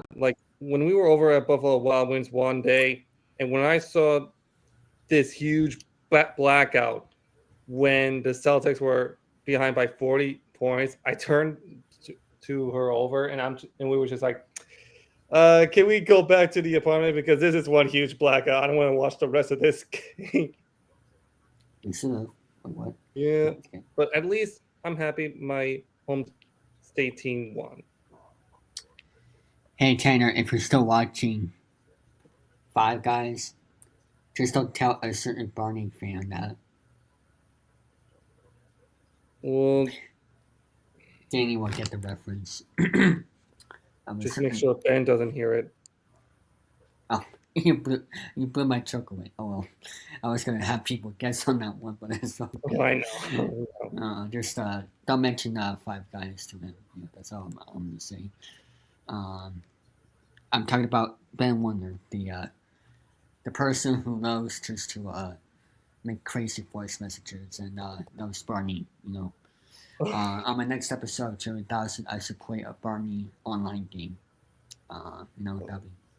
That'd be great. And then after that, I'll play a Blue's Clues PC game. Probably for my, let's say, my 6-year anniversary special, which is coming up on June 20th, 2025. And you know what? I'll make the announcement here right now. We are going to be interviewing Randy West for the 6-year anniversary special. So, that'll be coming up on June 20th, 2025. I'm not sure if it's probably going to be hopefully an hour long or half an hour. We'll see what happens. But stay tuned for that one coming up because it is National Game Show Month. So I want to get many Game Show people as I can for that month. If it's like Game Show fans in general or people who work at Game Show. So, yeah, stay tuned for that one. It's still same time, 10:30 p.m. uh, I wonder what PC games Tanner has because I hope one of them is funny. What PC games do you have? I mean, I know you play like what is that game you play? What's that game that you post on Facebook, William? I forgot. Which one? That you do gameplay for yourself for Facebook. Yeah, oh, that's right. Because I was doing Crash Bandicoot Warped gameplay videos, but then I kind of like stopped because I had other things that's been going on in my mind, so I had to keep myself pretty occupied when it comes to my own personal life. I understand. I was just wondering what other PC games you have. Oh, well, I got a bunch of stuff, just like Nintendo Switch games, PS3, PS, Xbox, and all that stuff. What games do you have, Mike?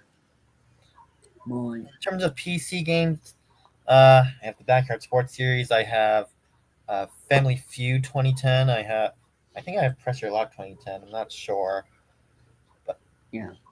But my big ones are the Backyard Sports games. Okay. And what consoles? Those are my big PC games. For the consoles, PCs. For the console games, it's Madden NFL, it's NHL Series, it's 2K, NBA 2K. That's cool. Let me show you guys some of the games I have for the Wii. I mean, searching raw. Okay. I can't believe these two games are going to be 20 years old. Wii Sports and Well, Wii Sports I remember those. Yeah. Yep. Wii Sports. Classic ones. We would like to play Mario Kart Wii. Yeah. I remember that. My favorite Mario Kart game of all time. I remember those promos for the Wii. I have the special edition, and We would like to play. I'm not sure what the regular version of this for the Wii is, but I do have the disc for that version. It's not the case for it for some reason. I've got to have this on Mario Party 9. Wii Play. This is one of my favorite Mario games, other than Mario Kart, the Mario Superstar Tours, which I need to challenge Joey on this one, if he still has his Wii. And the Price is Right Decades, which is my favorite Price is Right game of all time, actually. Didn't they rig Plinko for a commercial for that game? Yes, they did. I completely forget who told that story. It was Drew. It was Drew that told that story. Oh, okay. Yeah.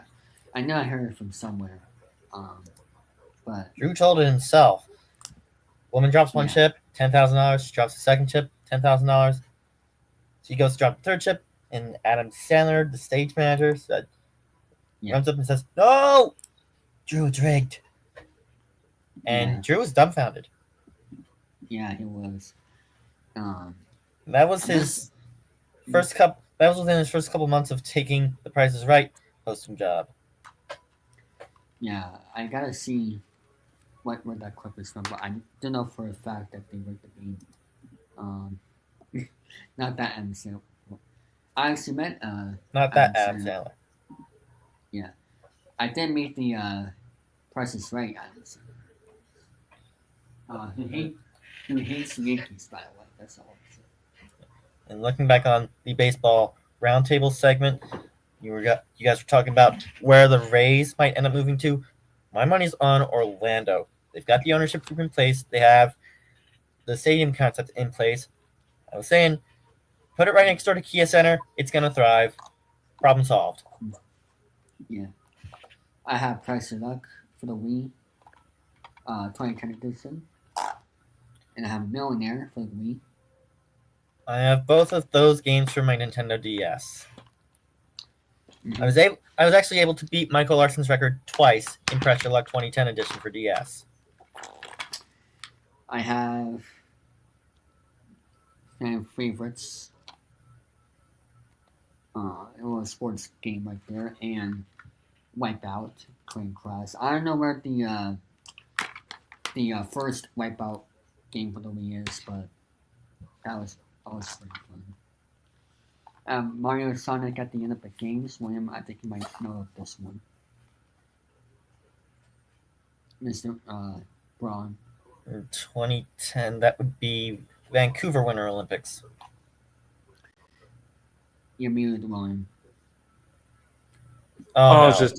I'm doing reality strikes again. You have this game before, William, or no? No. Ah, dang. And I'm not sure if Danny has this game, but he was so keen for the Wii. Very fun trivia game. Type of game, so which anybody can make a series of that. And the host of that baseball roundtable segment earlier mentioned the athletics. Yeah, John Fisher, no one's working with you. Time to sell. Get out while you can. Yeah. The only Mario Sonic Olympic game I have is the original one from 2008, I believe. That's cool.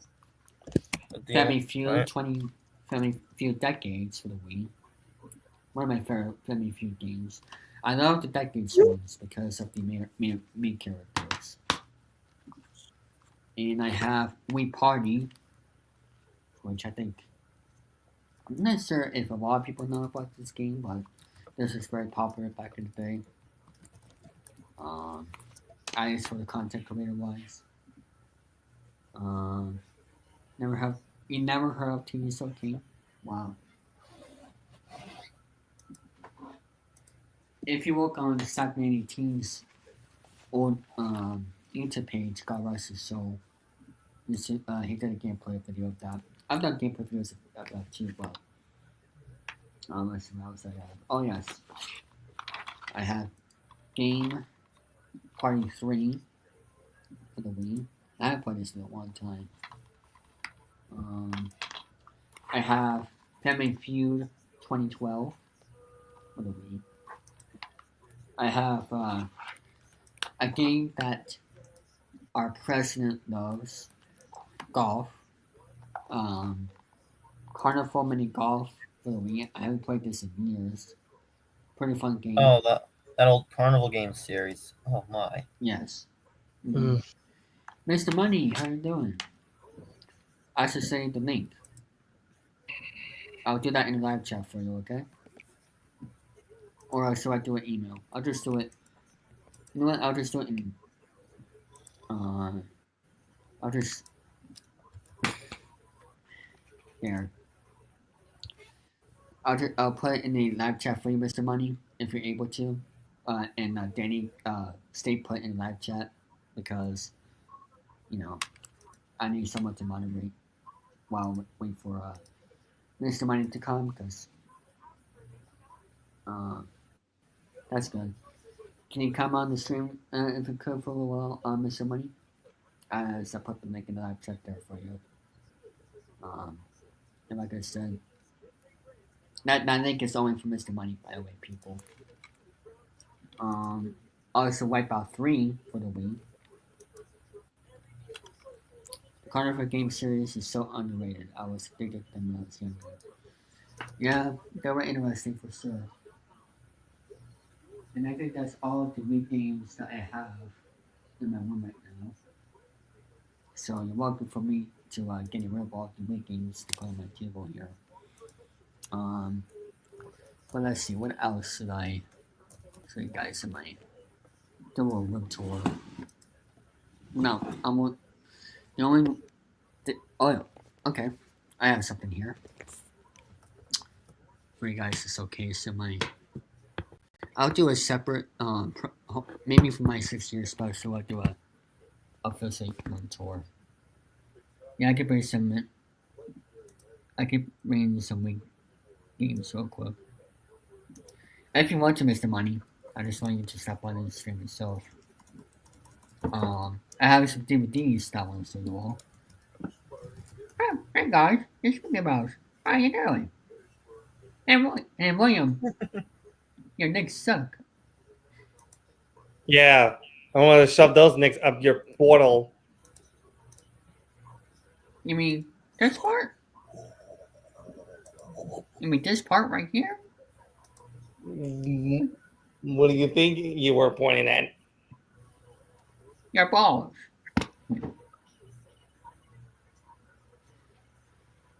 Okay. I am let's the get back response to that. Alright.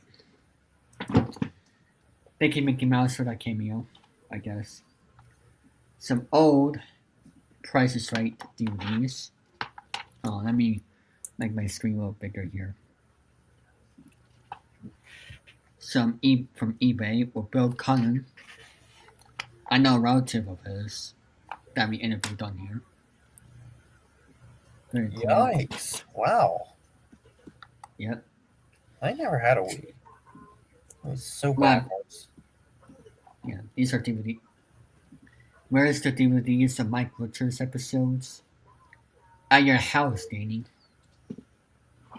Because you're the one who recorded them. But yeah, shout out to David Norris for doing the interview with us. So, who is a relative of Bill Cullen. Mr. Money, how you doing? Uh-oh. Device is stuck. And I'm here.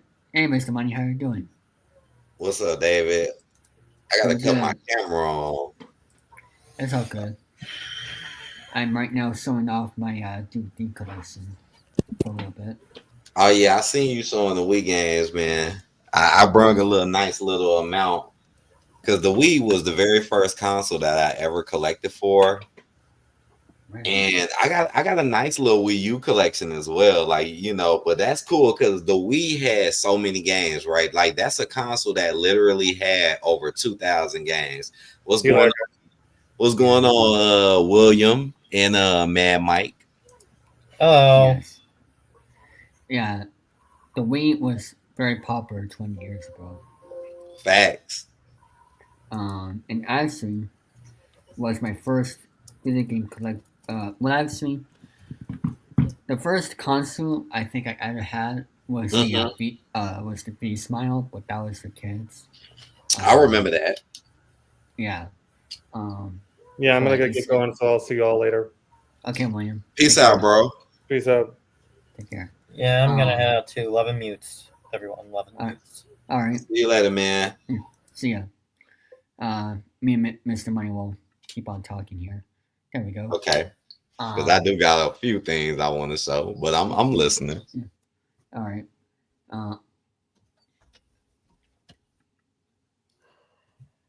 Who's that? Hey, how about them Cowboys? Who was that? It's basketball. Who was Stephen A. Smith? Who was that? You don't know who Stephen A. Smith is? I'm the most popular sports anchor on First Take on ESPN. Oh my goodness, he want to box now too. That man trained in the box, Joe. Well, people want me to be president, but What world are we living in? This is 2025. What are we doing? Well, the thing is that people thought Joe Biden was going to be president, and now look what happened. Unfortunately, Yeah, if he People want was in Stephen A. office, he couldn't do it.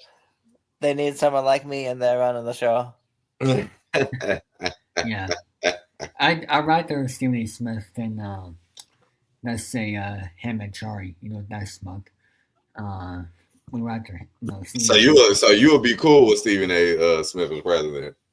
Yes. I'll vote for him in a heartbeat. Of course. I have some other game show stuff from TV Guide or whatever company. Oh yeah. Oh, what's up, Danny? His they got disconnected again. I don't know what is going on with my camera. I'm trying my best to cut my camera on, and they keep messing up my audio.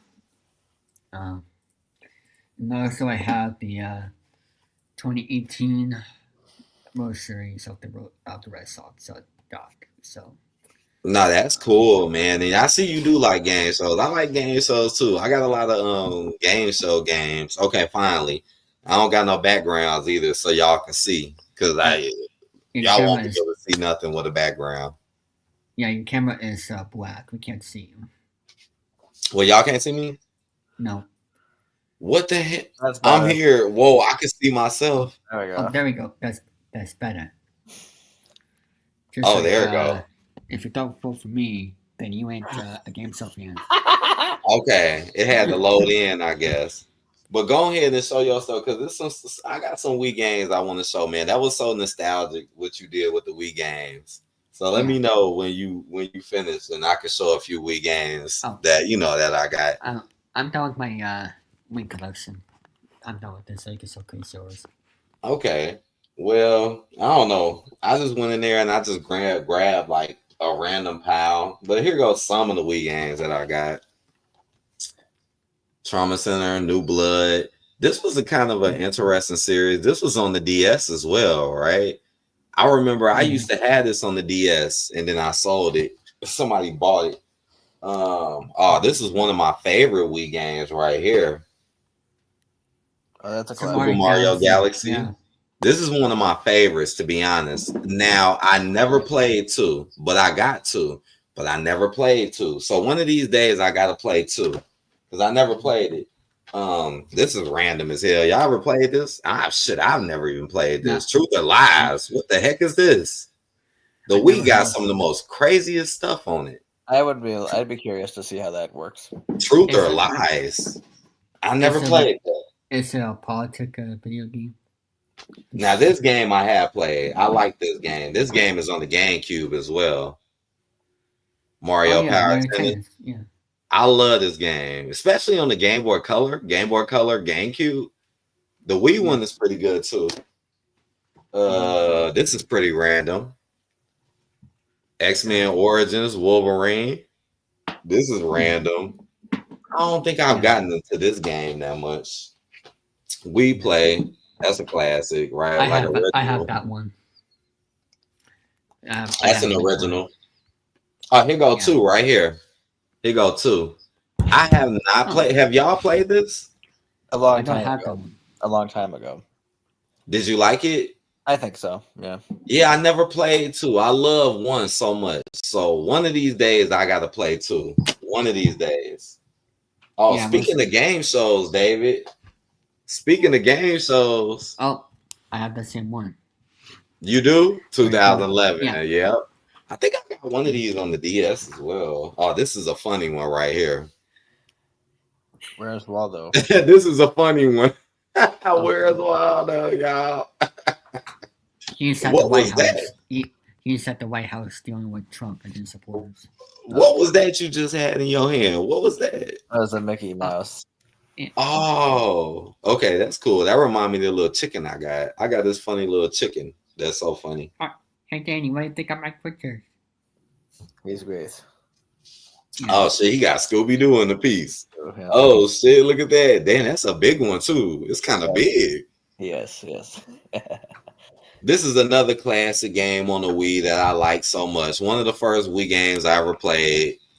Michael Jackson, The Experience. This was, like, so fun to me. I always loved this game. Got this on the DS as well. Oh, this is another classic. Man, I done pulled out a lot of classics that I really like. Mario Party 8. Now, a lot of people like 9, but a lot of people like 8, right? I think I played 8 way more than 9. Yeah, I did as well. 9 was pretty cool, but for some odd reason, 8 used to be the one that people would be like, come on, let's go play 8. I don't know why. 8 is pretty fun. I got 10 as well, but that's on the Wii U. Yeah. This is random as shit. What's that? 6 Flags. Fun pack. This is random. Yeah. Oh, this is another random. 6 Flags commercials with the old man jumping out of the bus and dancing. Oh, those were fun. Yeah. I love those commercials. Yeah. I know exactly what you're talking about. That man used to get it. Wasn't this a movie? The Golden Compass? This was a movie. I never seen this movie. Yeah. But got that too. Golden Compass. Now this is another really good game on the Wii that a lot of people have probably not played, but in my honest opinion, this is one of the best games on the Wii. Is Miramasa, the Demon Blade. This is a classic, like a beat 'em up classic with a nice story where you get to play with different characters. Oh, he said, oh, it is a movie based on the book. Yeah, I figured it was a movie. I've never seen that movie. But yes, if y'all never played this, play this. This is dope. Miramasa is a very cool game. I got some other stuff too, but that's just some of the stuff I wanted to show. I don't know. Maybe I should show y'all something from like another console real quick. But Wii is so cool. I mean, I really like the Wii. Like some people might down talk it because they don't like the controls. Danny, but I love it. Danny, was that you back then? You didn't like the controls? It was okay. I liked the Wii or the DS, but that was about it. Yeah. Yeah, man. Hold on, I'll be right back. You're good. And what games you have for the Wii, Danny? Family Feud, Decades, one of the Price is Right, $1 Million Pyramid, which is terrible. Family Feud 2012, I think that is. That's the one with that character hosting Sparky Whitmore. I don't know. You may have to remember that. But then the Hollywood Squares for the Wii, which is boring, but at least they got Tom Bergeron to come back and read the questions for it, right? And then I had a millionaire Who Wants to Be a Millionaire for the DS, as well as Are You Smarter Than a Fifth Grader? Okay, that was fun. I wonder what Mr. Tanner talks have for games because I hope he has. What is that game? Oh yeah, it's Wipeout. Wheel of Fortune. I have Wheel of Fortune, of course. Yeah, and Press Your Luck.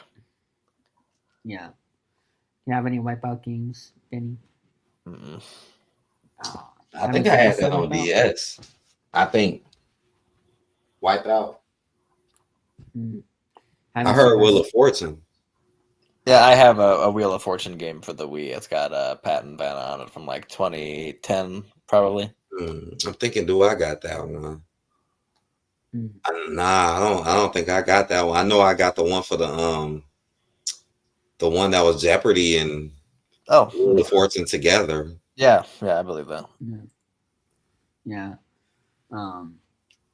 And I was trying to ask you earlier, then have you seen this show Wipeout before? The show, yeah, I've seen it before. I never really watched it like that, but I definitely seen it and I know about it. Definitely. What about you, Danny? I don't think so. You never right, they get knocked into the water, right? I saw the commercials for it, but I never bothered to watch an obstacle course. Yeah, I never bothered to watch I gotta introduce Danny to that show one of these days. Yeah. Is that right, Snoopy? Yes, watch Wipeout. Oh, you've seen Wipeout? Okay, I got one more. I got one more stack to show y'all real quick. And this is just random. I just pulled this out randomly. But again, I love the Wii. And honestly, David, some of the games that you had, I don't got. Like some of those games I did not have. I think you did have this one though. I think you had this one. You had this one, right? What does that say? Oh, it was a different Olympics game. Which one was because I could have sworn right I seen you with one. This is what does it say right there? Beijing 2008. Oh, 2000. It might have been a different cover. Because I had I'll have to go back check on the replay, but Tanner, you can correct me on that since you were watching. Okay, because I did see that one earlier. Yeah. Now this game came out on a lot of different consoles. It's another movie game. G.I. Joe: The Rise of Cobra. This came out on like every console. That's literally like even PSP. This is a classic. Blob. The Boy and His Blob. You know, this was on the NES, and then they remade it for the Wii. The Wii version is really cool too, like the NES. Didn't they remake it again? Then they remade it again for like the PS4 or something like that. Now, this is another random crazy game that I never really played. I never played this. Planet 51. You see, I got it for like $2. This was like $2.69. Yeah, East to Western Area 51. Yeah, I never played this. This must have been like a movie too. We seen the Mario one earlier. Was Sonic had one too. Sega Superstars Tennis. He had one too as well. I wonder, is it as good as the Mario one? I wonder. I don't know. Wario had some games. Wario Land, Shake It. This is actually a pretty good game. This is pretty good. I played it, but I never played the whole thing. What? Tanner said Planet 51 was based on the movie. I figured. Yeah. Tanner is a big movie guy. What, Dwayne The Rock Johnson is the main character? I didn't know that. Oh, boy. I did not know that. That's crazy. So he playing that movie? Damn, I didn't know they had a video game. Yeah. Oh, this is a cult classic to me. Not too many people know about this game, but this game is so good to me, man. Secret Files, Tunguska. Like, this came out on the DS as well. But man, this game is so good. This game is so good. I wish they would have made another one. Because it's like one of those point and click story type of games. You don't really see this on the Wii like this. This is another game I advise people to play. Do you have Survivor for the Wii? You said, do I got Survival on what? Survivor on the Wii. The game show Survivor. Oh, no. They got a game for that? Yeah, they do. Nah, I didn't even know they had a game for Survivor. It's surprising. I played a game of that on Roblox with some people. What? Yeah, I'm curious to see how they would adapt that to a video game because on Survivor you're on a damn island and you're with 10 other people. Right. That do sound interesting. Yeah. Let me share screen. Yep, it is on the Wii. That made me think. That reminded me of that episode of Curb Your Enthusiasm about survivors. I'll have to show that to you at some point, David. It's a good one. No, I never played that. I wonder how that played. Oh my goodness. Jesus. There it go. Yeah, but it's on a Wii. Mm-hmm. I gotta get that game now. I gotta get that now. just try it. Nice show is brought to you by Gatorade. That's funny. Survivor. I got Kawasaki Jet Ski. It's a little random little game on the Wii. This might actually be kind of fun, like a Jet Moto. What you was finna say, David? I watched like 2 seasons of Survivor like 10 years ago, and I'm not going to watch reality shows again because it's very time consuming. Nah, I feel you. I was hooked to the beginning ones. When it first came out, I was hooked. Like you said, like the first 2 seasons. Then after that, it was like, okay. Yeah. I watched like 2 seasons 10 years ago, and Danny. That's brought to you by Gatorade. I don't like Prime. Actually, I never had Prime, and I don't plan to either. Me neither. I need to try one day. But nah, I never had a Prime drink ever. Dang, that's crazy. I see them, but I never bought one though. I should probably try it. Is it really like Gatorade? Like, do it taste the same as Gatorade? I don't know. I actually haven't had Prime. I've had Gatorade, but not Prime. Yeah, I wonder.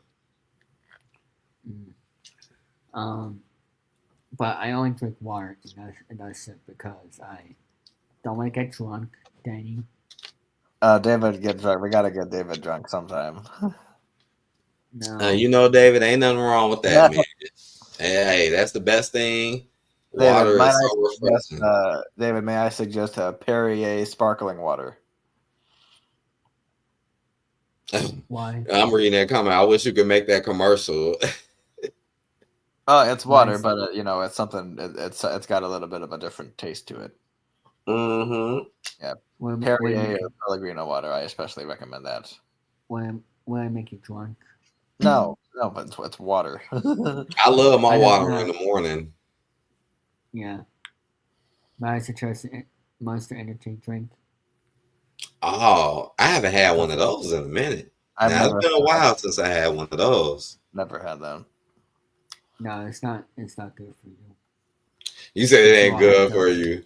I don't. It's been a long time, honestly, since I drank it. And I used to drink them like a little bit, but to be honest with y'all, I can't even remember the last time. It's been a while now that I think about it. Yeah. Like Wow. Monster Energy drinks is.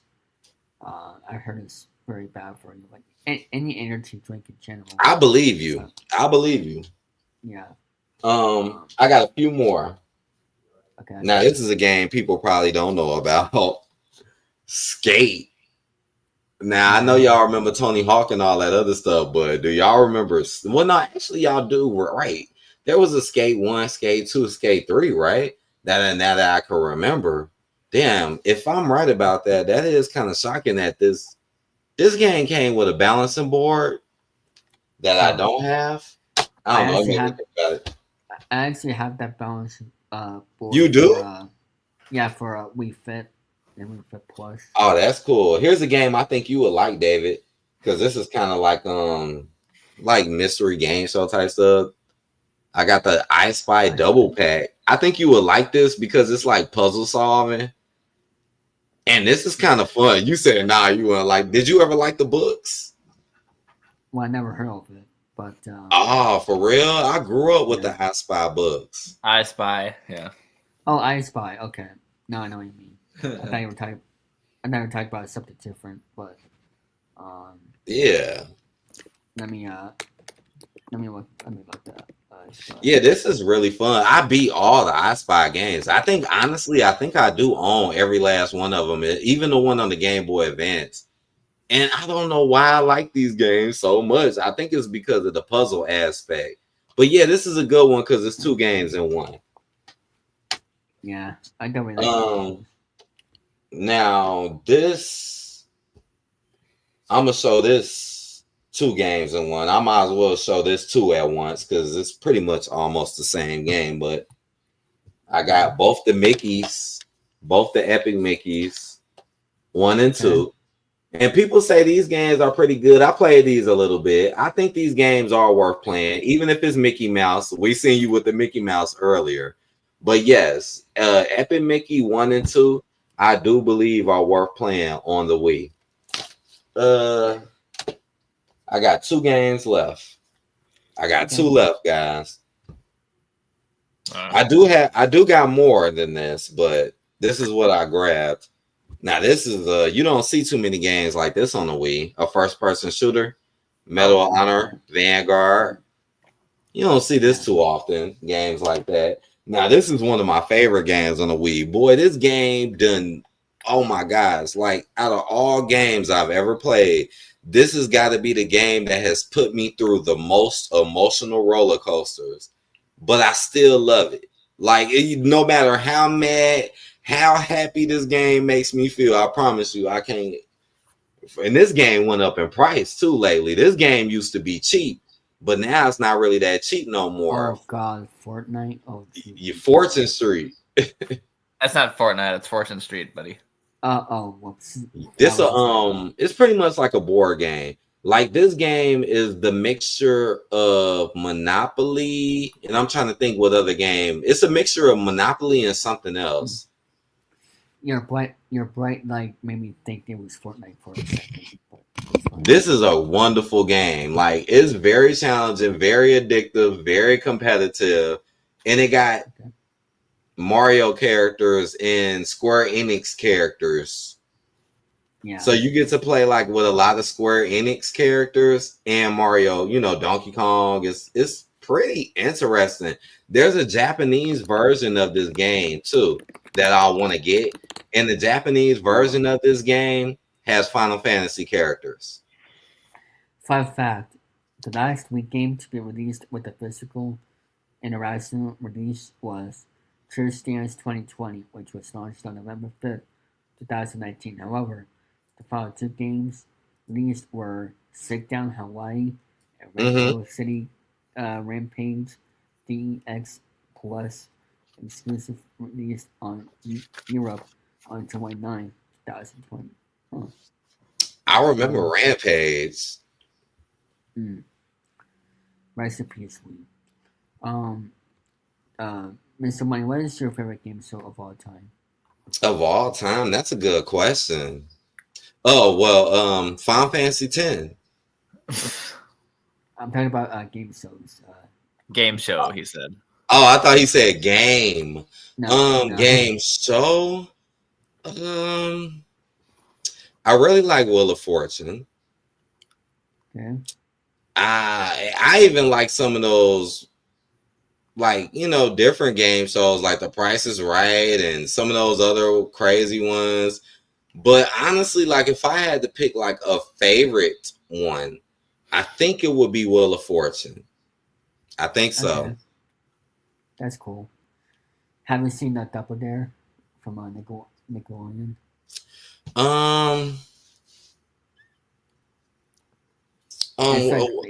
It's like a somewhat of an opposite course, but with slime and everything. What was that on? It was on Nickelodeon in the late. Oh 80s. yeah, I seen that. Yep, I seen that. It's been a while though, you know. Yeah, there's also other crazy ones like Supermarket Sweep. Yeah, I used to love Supermarket Sweep. The original one. Now the newer one, I watched some of the newer one, but I used to really love the older one. I was so addicted to that show as a kid. I was totally addicted to Supermarket Sweep. Want to know why? Because I wish I could have did the same thing they were doing. I wish I could be in there getting all them groceries, right, and getting all that stuff, and right, like that stuff seemed fun. One second. Oh yeah, I'll watch Supermarket Sweep with you. That's a show I will watch with you. Now the new ones, I haven't watched too many of the new ones. I only watched like a couple of episodes of the new one. No. I met the announcer of Supermarket Sweep, same with Danny, Radio West. Well, he was the announcer for it in the 90s. Yeah. Nice. I forget who it was, David. I forget who the old announcer was. Would I have to say it, Danny? It was Randy West, and we interviewed him about 4 years ago. So. Oh wow, for real? Yeah. Yep. Damn. And shout out to Drew Carey. Happy birthday to the great Drew Carey. Yes. Today is his birthday? Yeah, today's Drew Carey. Oh wow, today is Bray Wyatt's birthday too. You know, he passed away. Today was his birthday as well. And Drew is doing a good job as host of Let's Make a Deal. Oh, I need to watch that. And The Price is Right, you fool. I know that. And you know what? I need to give you a red card for that mistake. Yeah. What is that red card? I'm gonna go find it. Because I'll give Jordy the red card first. He's like, I gotta get that red card. He's like, let me go find it. Yes, this is for Danny and Jordy's gal. Oh, wait a minute. Let me look at these comments. What y'all talking about in the comments? Yeah, the live chat. Oh, I see you, Tanner. He said, I know Skate. I never played it, but I know of it. See, me too. I never really played Skate. I never played it, Tanner. I played Tony Hawk. I played pretty much all the Tony Hawk games. And shit, I got Tony Hawk 5. And you know, ain't too many people play that. Yeah, Danny. YouTube banned. Nice. That's my red card for you, Danny. Okay. So Drew Carey is hosting Let's Make a Deal. Yeah, and Steve Harvey is hosting Match Game. It's hosting Match Game. Steve Harvey would be great at hosting a match game. He'd be like, "Okay, dumb Dora, she's so dumb that she didn't like looking at her boyfriend's blank," and then the contestant would say penis, and he would say, "Why you said that?" That's funny. That sounds like an episode of Family Feud. Oh, the only same game that I played is the PS4 remaster. Pro Skater 1 and 2. I never played those, but I've heard about them. I heard, but shit, I need. Well, no, wait a second. You talking about Tony Hawk Pro Skater? You talking about the remasters? Oh, well, I never played the remasters. I played the originals, but I liked them. I loved them. I'm surprised Danny didn't pick Steve Harvey for match game. To host match game. I never seen match game. How do you play match? Like, what is it? I'll explain that. Explain it to him, Danny. Right. How do you play match game? Match game. The host reads a statement that's usually funny that has a blank in it, and to try to match a group of celebrities, and they write their answers down, and you get points based on how many of them you match. Oh, okay. All right. Well, that sounds interesting. Yeah, it was a big hit in the 70s, and they tried bringing it back several times, most recently in 2016 with the host Alec Baldwin, and that lasted for about 4 days. I see David like, boo. He like, boo. Did he suck? Not a fan of Alec, are we? Did he suck? No. But he got they are bringing it. Well, Alec Baldwin, hey, he's innocent. Okay. But they're bringing it back again this summer on ABC with the host Martin Short. Okay. Oh, wow. Okay. Well, I'll try my best to check it out. I'll try my best to see what's going on. What day is it, Danny? On July 21st or 22nd, one of those.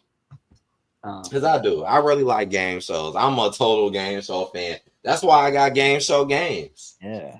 And we've played match game a few times for this program. We need to. Well, maybe I should come in here one day and play with y'all. I just gotta find the time. You should also play Press the Luck. That's also a good game to play. Hold on, what game did you say? Press the Luck with the Whammies. See that I never played that either. Haven't watched that show before, Press the Luck?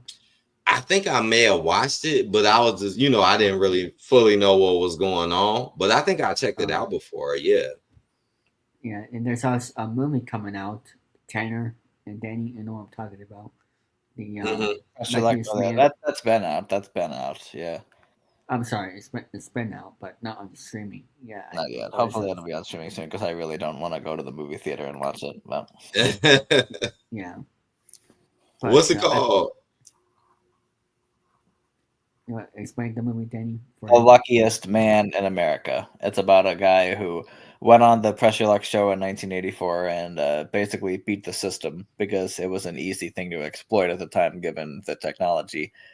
And he won more money than most contestants would ever want to do on that show. And yeah, that's what he did. They tried to say he cheated, but no, he didn't cheat. He was just better at their own game than they were. And, but other than that, it's kind of a sad story. So I don't want to spoil it. No, that sounds interesting. Like, okay, that does sound interesting. You said 1984.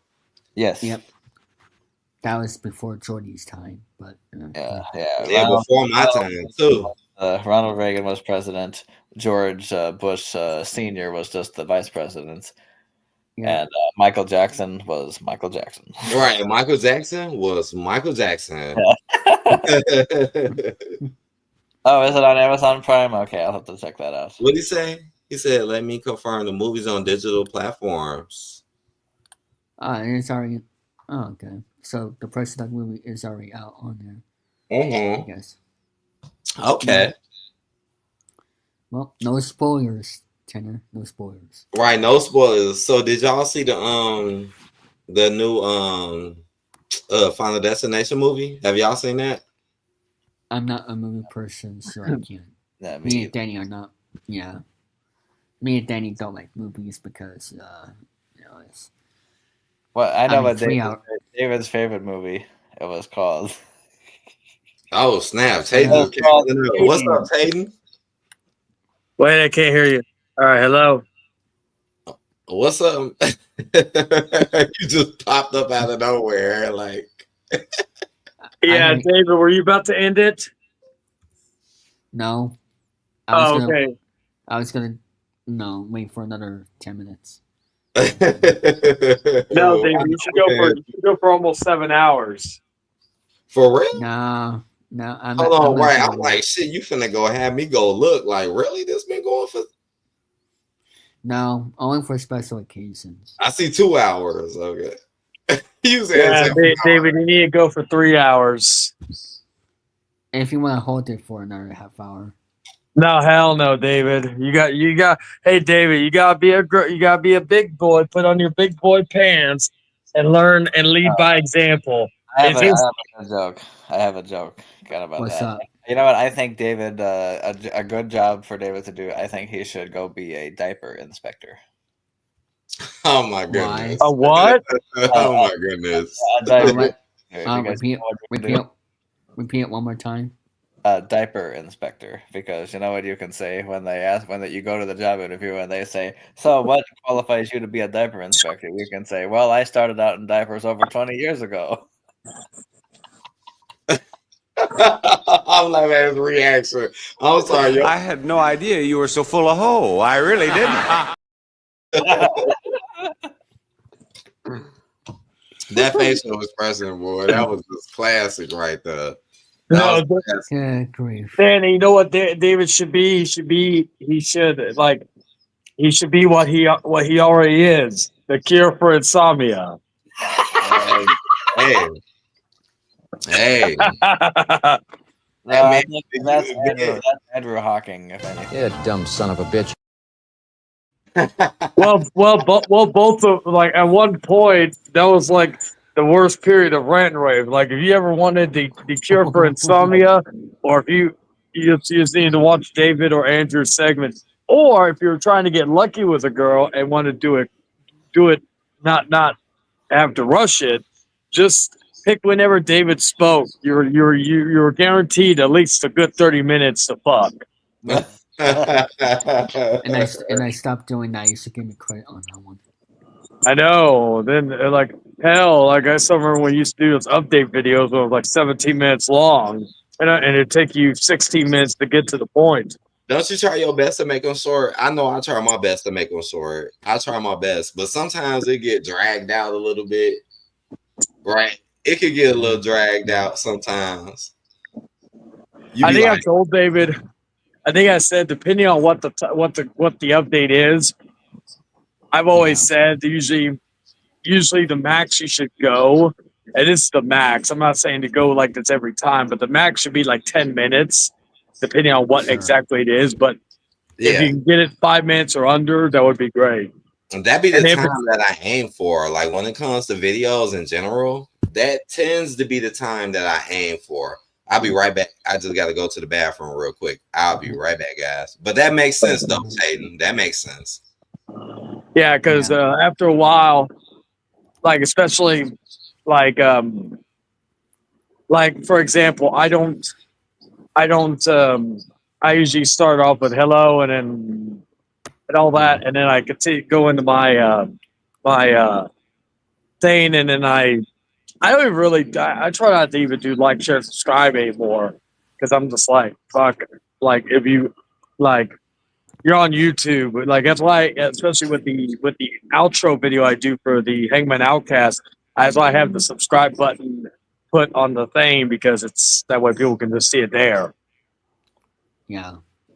Sometimes visual representation is just as good as verbal representation of that. Yeah, true. But I like sorry as for next week. I I still want to do the baseball segment for every week, but I just don't know exactly where to play it. I just because I put it on earlier in the show because I just wanted the Hangout Session to like not take a break in between with the baseball segment, so that's why I did it right away. If I'm going to be honest, David, I know we could all talk about this off air, but I'll say this here, and maybe people could chime in. Sure.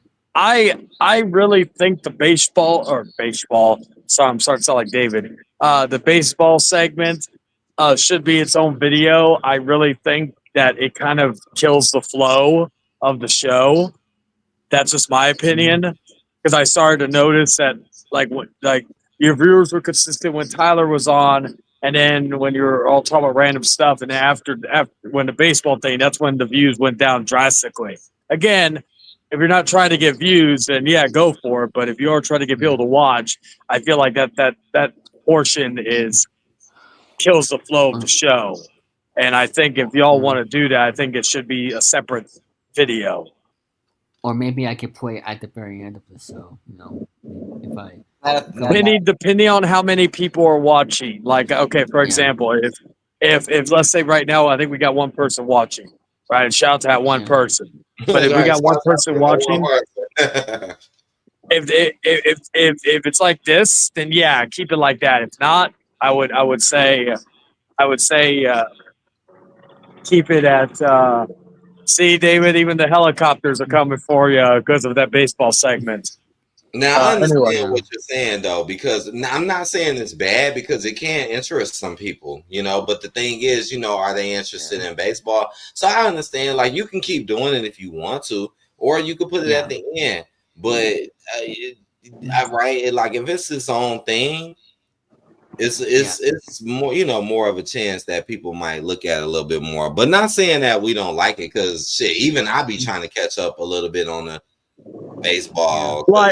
Here's an example. Like when I've been doing the AI calls, I started that on the first episode of the Hangman Outcast, and it's been doing great with the show. And so and last week or this past week it did great too. So like, you know, I'm putting effort into that because that's a segment people would like to see. If nobody was watching it, I probably wouldn't be continuing it. Either A, I continue it, or B, or I wouldn't continue, or B, if it got stale, I would discontinue it. Like the David AI calls, I haven't really, it hasn't reached its full potential yet. Oh so my goodness. we can continue that because I think some of these repeat callers, we can actually continue with them because they're still sounding so real. Like it just sounds so real. It's like David if he was maybe like 10 years younger, because he was like, am I with Peyton, the living legend? Me 10 years younger. David, you've given me a sec. You've given me a new nickname, according to you, David. A sec. There we go. The living legend. Yeah, I'm the modern day Larry Sabisco. But yeah. So my point is that yeah. Oh, one more thing. I know, not a lot of people are watching, but I did mention previously that I didn't know if everything would be affecting the Outcast or Popcorn Panel. Good news is my schedule. My schedule is usually now 2 weeks out, so. Okay. I know I'm working this week and next week. So unless I have to stay for whatever reason, even the days I'm working, I think one Tuesday, one Wednesday, next 2 weeks, and those won't affect the show. So at least for the next 2 weeks, the Outcast will be uninterrupted unless something else comes up, which hopefully shouldn't. But yeah. What about you saying about Mike for advice? What, David? Back to your saying about the advice that I was. Well, I've always said this: whenever you do certain segments, pay attention to like again, if you're just doing it to have fun and hey, one person's watching it, that's one thing. But if you are trying to get new people to watch, try to keep an eye on the viewership on certain segments, see what sticks, see what doesn't. See what, if there's okay. For example, if 8 people are watching you during one segment, and then like when you get to the next segment and it's still early, like if it's late, that's understandable. Like Oh fuck! I saw that you were showing some of those. Oh, you did? Oh yeah. man, I got some little heat for the Wii, right? And I know this is the Wii, right? This ain't even the other stuff, right? Yeah. But yeah, like if let's say you have a segment and it's like 8 viewers and it's consistent, even if it's fluctuating maybe up and down a little bit, but it's still kind of it's keeping a good flow. But then if it's like at you're getting the baseball thing goes straight down like the 4 or 3 and it stays in that way, then then and if that's consistent every week, then that segment ain't working. Like, yeah, you get 3 people that are interested in it, but again, if you want 8 people to stay and watch the whole show, it's like, okay, for example, I'm gonna keep trying that gaming thing that I tried this past week, and continue to keep an eye out on it. And if it does, if it continues, or if it stays the same or goes up, I'm gonna continue it. If it doesn't, I'm gonna just get rid of that because that's just stuff I'm trying to add to it. But like the AI call, again, I'm gonna keep doing that as long as people want to see it and enjoy it. Yeah, I might just, to be honest, like maybe starting next week, I may or may not do the baseball segment just to see how it goes. Then maybe the next week I'll just bring it back and maybe for like the final part of the show, like at the very end. But we'll see what happens. Yeah. You know, it's something to think about. I got 2 more quick random ones. I just found these while I'm putting the other ones up. This is so random. Hannah Montana. I got my one of my first childhood crushes. Oh, right? Tomb Raider Underworld. I got Oh, Tomb yeah. Raider Underworld. You know what, Drew? It come with some cards too. There's some cards in here. Look at this. It come with some cards. His name is actually Danny. It's just not. Oh, yeah. Danny. This. I don't know, man. This might be a little. Maybe it might be worth a little bit or something because it got cards in it, and I don't know. Hannah Montana, y'all. This is. I would always say, look at Preston. I was gonna say about the Danny when he talked about the Hannah. See, my crush when I was a kid, like outside of Rachel Weisz from The Mummy Returns, was fucking. I was more of a Selena Gomez guy before Justin Bieber fucked it. Or I was gonna say that, Tatum. I was gonna be like, remember when Selena Gomez was with Justin Bieber? yeah, that was not her best moments. Oh. Hey, wait, let's see this. Hey, Mickey, what does David do to you at night? He bites me. He bites you? No, fight. Oh, you fight him. Okay, what does he fight you with? What does he use? He fights me with a gun. He fights you with his gun? Well, in some cases, some people consider their penis a gun. Why? That doesn't make any sense at all. Oh, hey, like try to open his mouth. Oh, okay. So David's got a small one because only something that small would go there. I just heard. Hey, Jesse, how you doing? Let's see, David or not David. Mickey, is that white from your eyes or something else? Oh. Oh, like I think I do better, Mickey. someone maybe need to call the police to do a welfare check on that Mickey doll. There may be some nefarious things going on behind the scenes that we're not aware of. Who cares? Hannah Montana. Now, David, you know I love books, right? Why is that? Because I got this book in the mail. Actually, no, not in the mail. My mom got it for me at Barnes & Noble. Wait, what is the book? I didn't see. It's about Joe Biden. Oh, I thought Original Sin was I thought Original Sin was the birth of David. That too, but no, Original Sin, President Biden's decline, its cover-up, and his disastrous choice to run again by CNN's Jake Tapper and Axios' Alex Thompson. Well, let's not forget that David's autobiography is going to be called Original Sin. The day I was born. No, and it's so odd. Like Joe Biden got cancer earlier this past week, and imagine if he was still here as president. Yeah, could you believe that? I think if he still was president, I think they would have hid his health just a little bit longer than how they announced it nowadays. I blame you, David.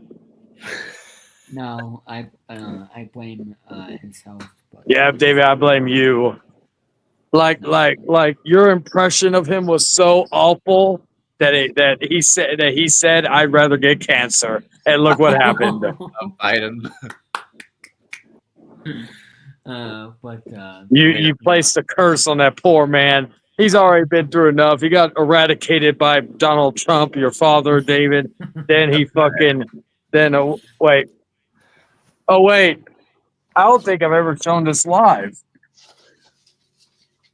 One second. Oh no, I know exactly what he's talking about. One second. I don't know what this is. Well, I gotta make sure because my fiance is not dressed, so I gotta make sure I get out of the way. Are you still awake? Do you know David violates his Mickey Mouse plushie? Wait, what? She's like, oh my goodness. Where is it? Where is it? Oh, here we go. All right. All right, 1 second. All right. Okay, Chelsea email. What's this? Hey David, I got your dad's underwear. Wow. Is those really some underwear for real? Yeah, my fiance got them for me because as a sick Oh joke. my gosh. I wonder where she got them from. Timu. She also got me a shirt of Vince McMahon when he wore a do-rag. Nice. Oh, that's cool. So yeah, David, why don't you have underwear of your father on wearing them? I'd rather die than having that. Oh my god. You'd rather die, don't say that, because you placed a curse on Joe Biden. Look what happened. But yeah, we should all buy underwear of David's dad and wear them on stream one day. I'll wear underwear of Trump. Yeah. Well, I'd rather not. I'd wear Ivanka, but not Donald. Right, Ivanka, right. You like, I'll wear her stuff. Right. That is a little weird. I've seen the pillows like that. I've seen pillows like of like Donald Trump or Barack Obama and shit, like pillows you can lay on. Like Obama pillow. There's an idea. What's up, True Anonymous? He said, "Holy smokes, is Mr. Money." Yes, it is me. True Anonymous. And guess what? I got a couple of more Wii games to show y'all. I've been showing y'all Wii games all night, but guess what? I got a couple of more to show y'all. Now, this is an arcade classic, Ghost Squad on the Wii. If you like, you know, if you like those shooter, like old school, you know, like House of the Dead type shit, you might like this game. This is worth a play. Now this is for my DDR fans because you know it's a lot of DDR fans out here. Dance Dance Revolution House Party 3. Yes, the Wii had DDRs as well. Just to let people know, the Wii had DDR. This is one of the best fighting games on the Wii. In my honest opinion, this game right here is like literally one of the best fighting games. Is that you dressed as your dad, David? Oh shit. Say that again. Oh, Trump on Deal or No Deal. Oh shit, he was on Deal or No Deal. He was in WWE as well.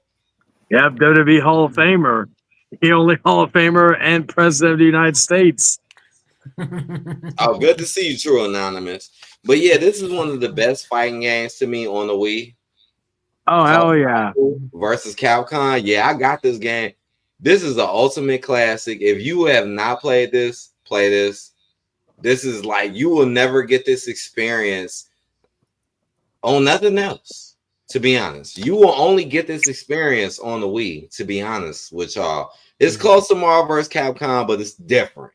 You know what I'm saying? So this is another game that is definitely worth buying and getting. But no, good to see you, True Anonymous. I haven't mean joke, but I'm gonna put in a private chat. What, David? Yeah. That's a joke. Let me put on my glasses so I can read it. Wait, is the joke you, David? Because it's not funny. No. I'm gonna put it in the private chat. Okay, I'm gonna read it out loud. Okay. No. Oh, don't read it. Okay. What the fuck? Mm-hmm. Oh, hell no! I'm gonna tell Brandon. I'm gonna tell Brandon Martin. I'm gonna throw you under the bus, you motherfucker, for Martin. You fool. I'd rather have Trump's other word than be on Brad's live reactions. You fool. Let me say it slowly. I'd rather have Trump. I'd rather have Trump's underwear than be on Brandon's live reactions. Are you ready? I'm a Hufflepuff. No, bitch, you work at Staples. Play 2 for 99. 2 for 99. 2 for 99. Oh my goodness. That's what she said. 2 for 99. What the heck is this? Oh, it's just becoming late night with a If you devil. want to save America, get your friends, get your family, get everyone you know, and vote. Vote early, vote absentee, vote on election day. I don't care how, but you have to get out and vote. And again. There we go. He also said, Is David a chump? Hell yeah. Is David a bitch? Hell yeah. Is David Donald Trump's illegitimate son? Hell yeah. I wish I could kill your fucking ass. Oh damn. David, like it's not about Danny, and it definitely What's about you, asshole? Okay, what was that in? What stream was that in? I need to go see that. What the hell stream was that in? that was on a deleted stream that is now on my channel regarding I'll put his name in the private chat. What stream is that on your channel? I think it was when he said the video says I think it was, let me see. I think this is the name of the stream. Let me see. Damn, he sounded like he was in rage mode. Like Oh, not that one. Yeah, it was something. I have to go back and find it. Oh, we're on the popcorn panel. Yes. Welcome to the popcorn. I just realized we're in here. Like Now we're on the what do you call it? What's this one? It is time for the chains to fall on the hands that won't grab my heart. They're surrounded by gods of men. I thought I saw his eyes. They parted while for the house always. For the house always wins. Is that Jordan? Who else? That's Jordan? Yeah. Oh my gosh. I like that picture. That's whoa. That's good. Go, Power Rangers. Hello, everybody. I'm Andrew Hucking, and I like to play bingo. That's Andrew's nutting face. I believe that. When are we gonna bring him back? We gotta have him on the show. That's Michael's nutting face. And is that what the girl is saying? Is that what his girl is saying? Oh my god, it's horrendous. Yeah, when they look. There we go. Wait, David. That's your Where is it? Where is it? Where? Hello?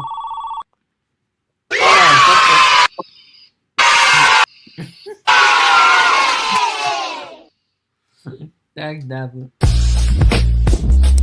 What the heck is that? That's the porno. And his name is John C.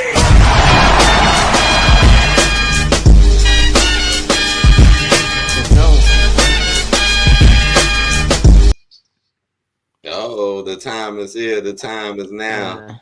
I wonder if John Cena is the GOAT. Not. This is for all the wrestling fans, like Mike Richards, who'll never see John Cena again in WWE. Rest in peace, John Cena's career. Hell yeah. And rest in peace, a certain someone's credibility. For that clip. What? We'll play what clip? This one? Hey guys, did you? No, I mean this one. Hell yeah. Garbage. Hell yeah. That one. Oh, not Hell this yeah. one? Whoa. Hey, Mike Richards, what happened to your Jeopardy career? They didn't want me to host, so they made a conspiracy against me and kicked me out. Mike Richards. They banded together and kicked me out, so now I. They got rid of you. I know a place that's peaceful and quiet. A place where animals play. It's called the forest, but every year we start forest fires. A careless match or cigarette and poof, fire. So the next time you're in the forest, be extra careful, okay? If you knew it was me, would you have listened? Okay, that's some of the creepiest shit I've ever seen. That's a good commercial. Oh, you want to see something really creepy?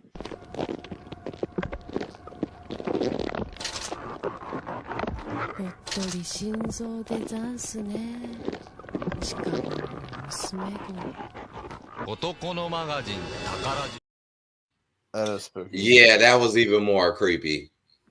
Even more so than that. Yeah. Oh, but David, this is the last one I'll play before I get out of here. This one's for you. Look into my... No. Wait, let me play it, you bastard.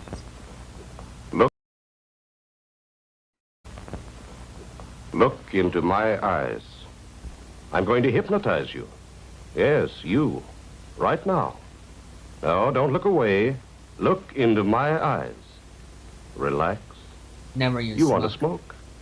You want a smoke that will make your mouth taste fresh? There is such a smoke. It's called Spud. New Spud. It's new. New. It's a completely new filter cigarette. Other cigarettes have filters, but this new Spud has something else. It has a light touch of menthol that freshens the smoke. Something wonderful. New Spud by the makers of Marlboro. New Spud has a filter tip. It has a crush-proof box. It has a fresh taste like it was air-conditioned. You're going to try New Spud Emotional tomorrow. You're damage. going to try New Spud. You're going to buy a pack tomorrow. Damn, Yeah, was you're- smoking commercials that serious in the past? Yeah, you're gonna buy a pack tomorrow, David. No. If they even still sell those cigarettes anymore. No, they don't. Damn, that was serious as hell when it comes to an ad. This is the sinister minister, Father James Mitchell, and you are listening to Hangman Charlie on the Hangman Outcast. May you all burn in hell. LOL, Justin said LOL. Yeah. Mike Richards. Someone said, of course he'll buy a pack. I'm looking at the comments. He said, of course he'll buy a pack. What else do we have here? I guess we're gonna get out of here. We at the 3-hour mark. So I guess we're gonna go Play the match on game. and get out. Danny's coming soon to your theater. Thank you. I mean, back that, but.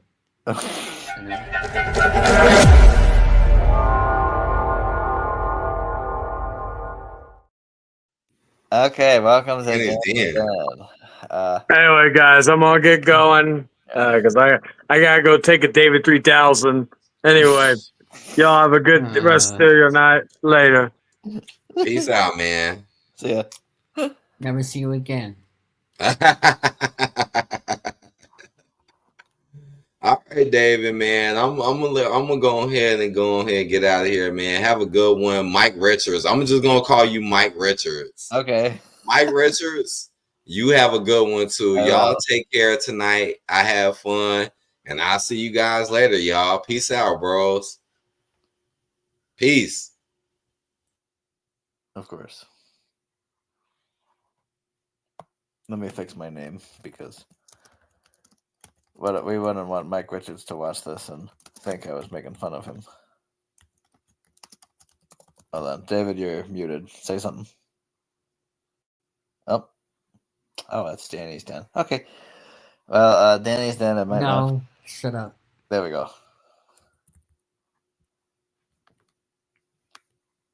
Okay, you're I good. saw that. Oh, is Charlie messing with the sound again? Be quiet, you little smug. Testing. Yep. No. I'm on your control right now. You cannot fool me. I didn't know he could do that. Yes, you can. Yeah. Yes, you can. But let me go back. What's up? Hey. Danny's Den. I'll tell you, everyone wants to talk about Danny's Den, but Sophie, she was really unprofessional when we would do episodes. She would just keep distracting me and making fun of me, so I had to edit it all out. I was gonna cry. David, don't cry. Hey, Rock! Go fuck yourself!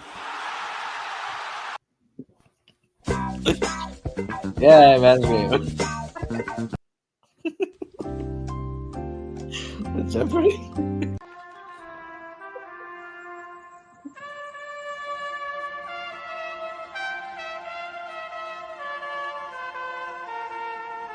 It's actually really nice.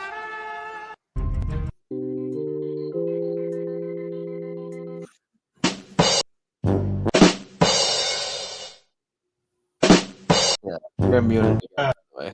That's a good one.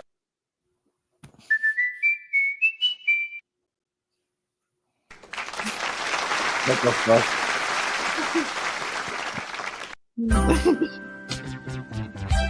That's a good song.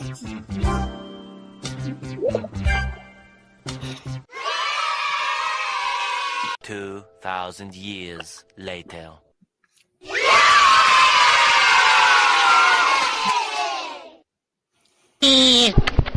What's up, Doc? Peaches, peaches, peaches, peaches, peaches, peaches, peaches, peaches, peaches, peaches, I love you. Oh, Mario, Luigi.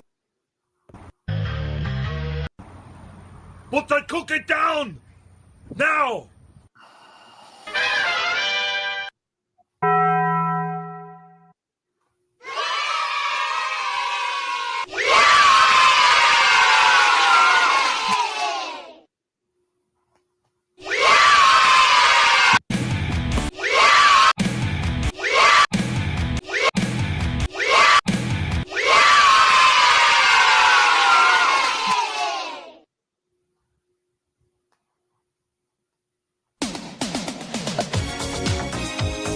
Alright, let's go to bed.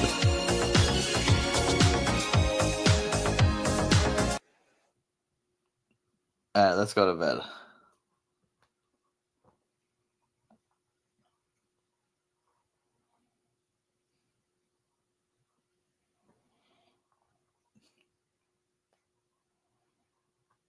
Hello? Yeah, alright, let's go to bed. I still don't hear David. My mic. There we go. What the fuck? It's probably messing with the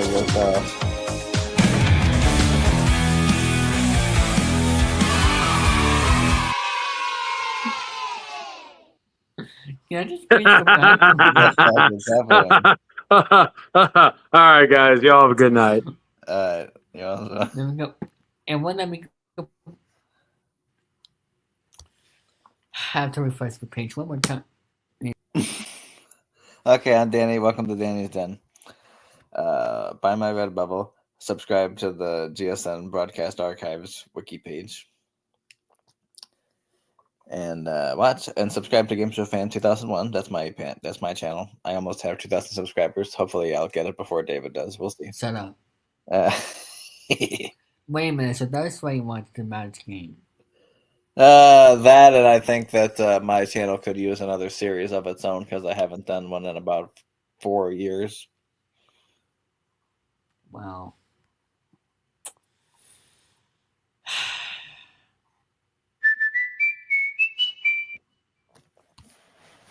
And that too means it's time to go. Yes. Tune next Friday for another episode of Chilling3000 Hangouts. Episode 197. No. 177. 177. I can't even think right now. Because Charlie. Come on. You just make the list. Yep.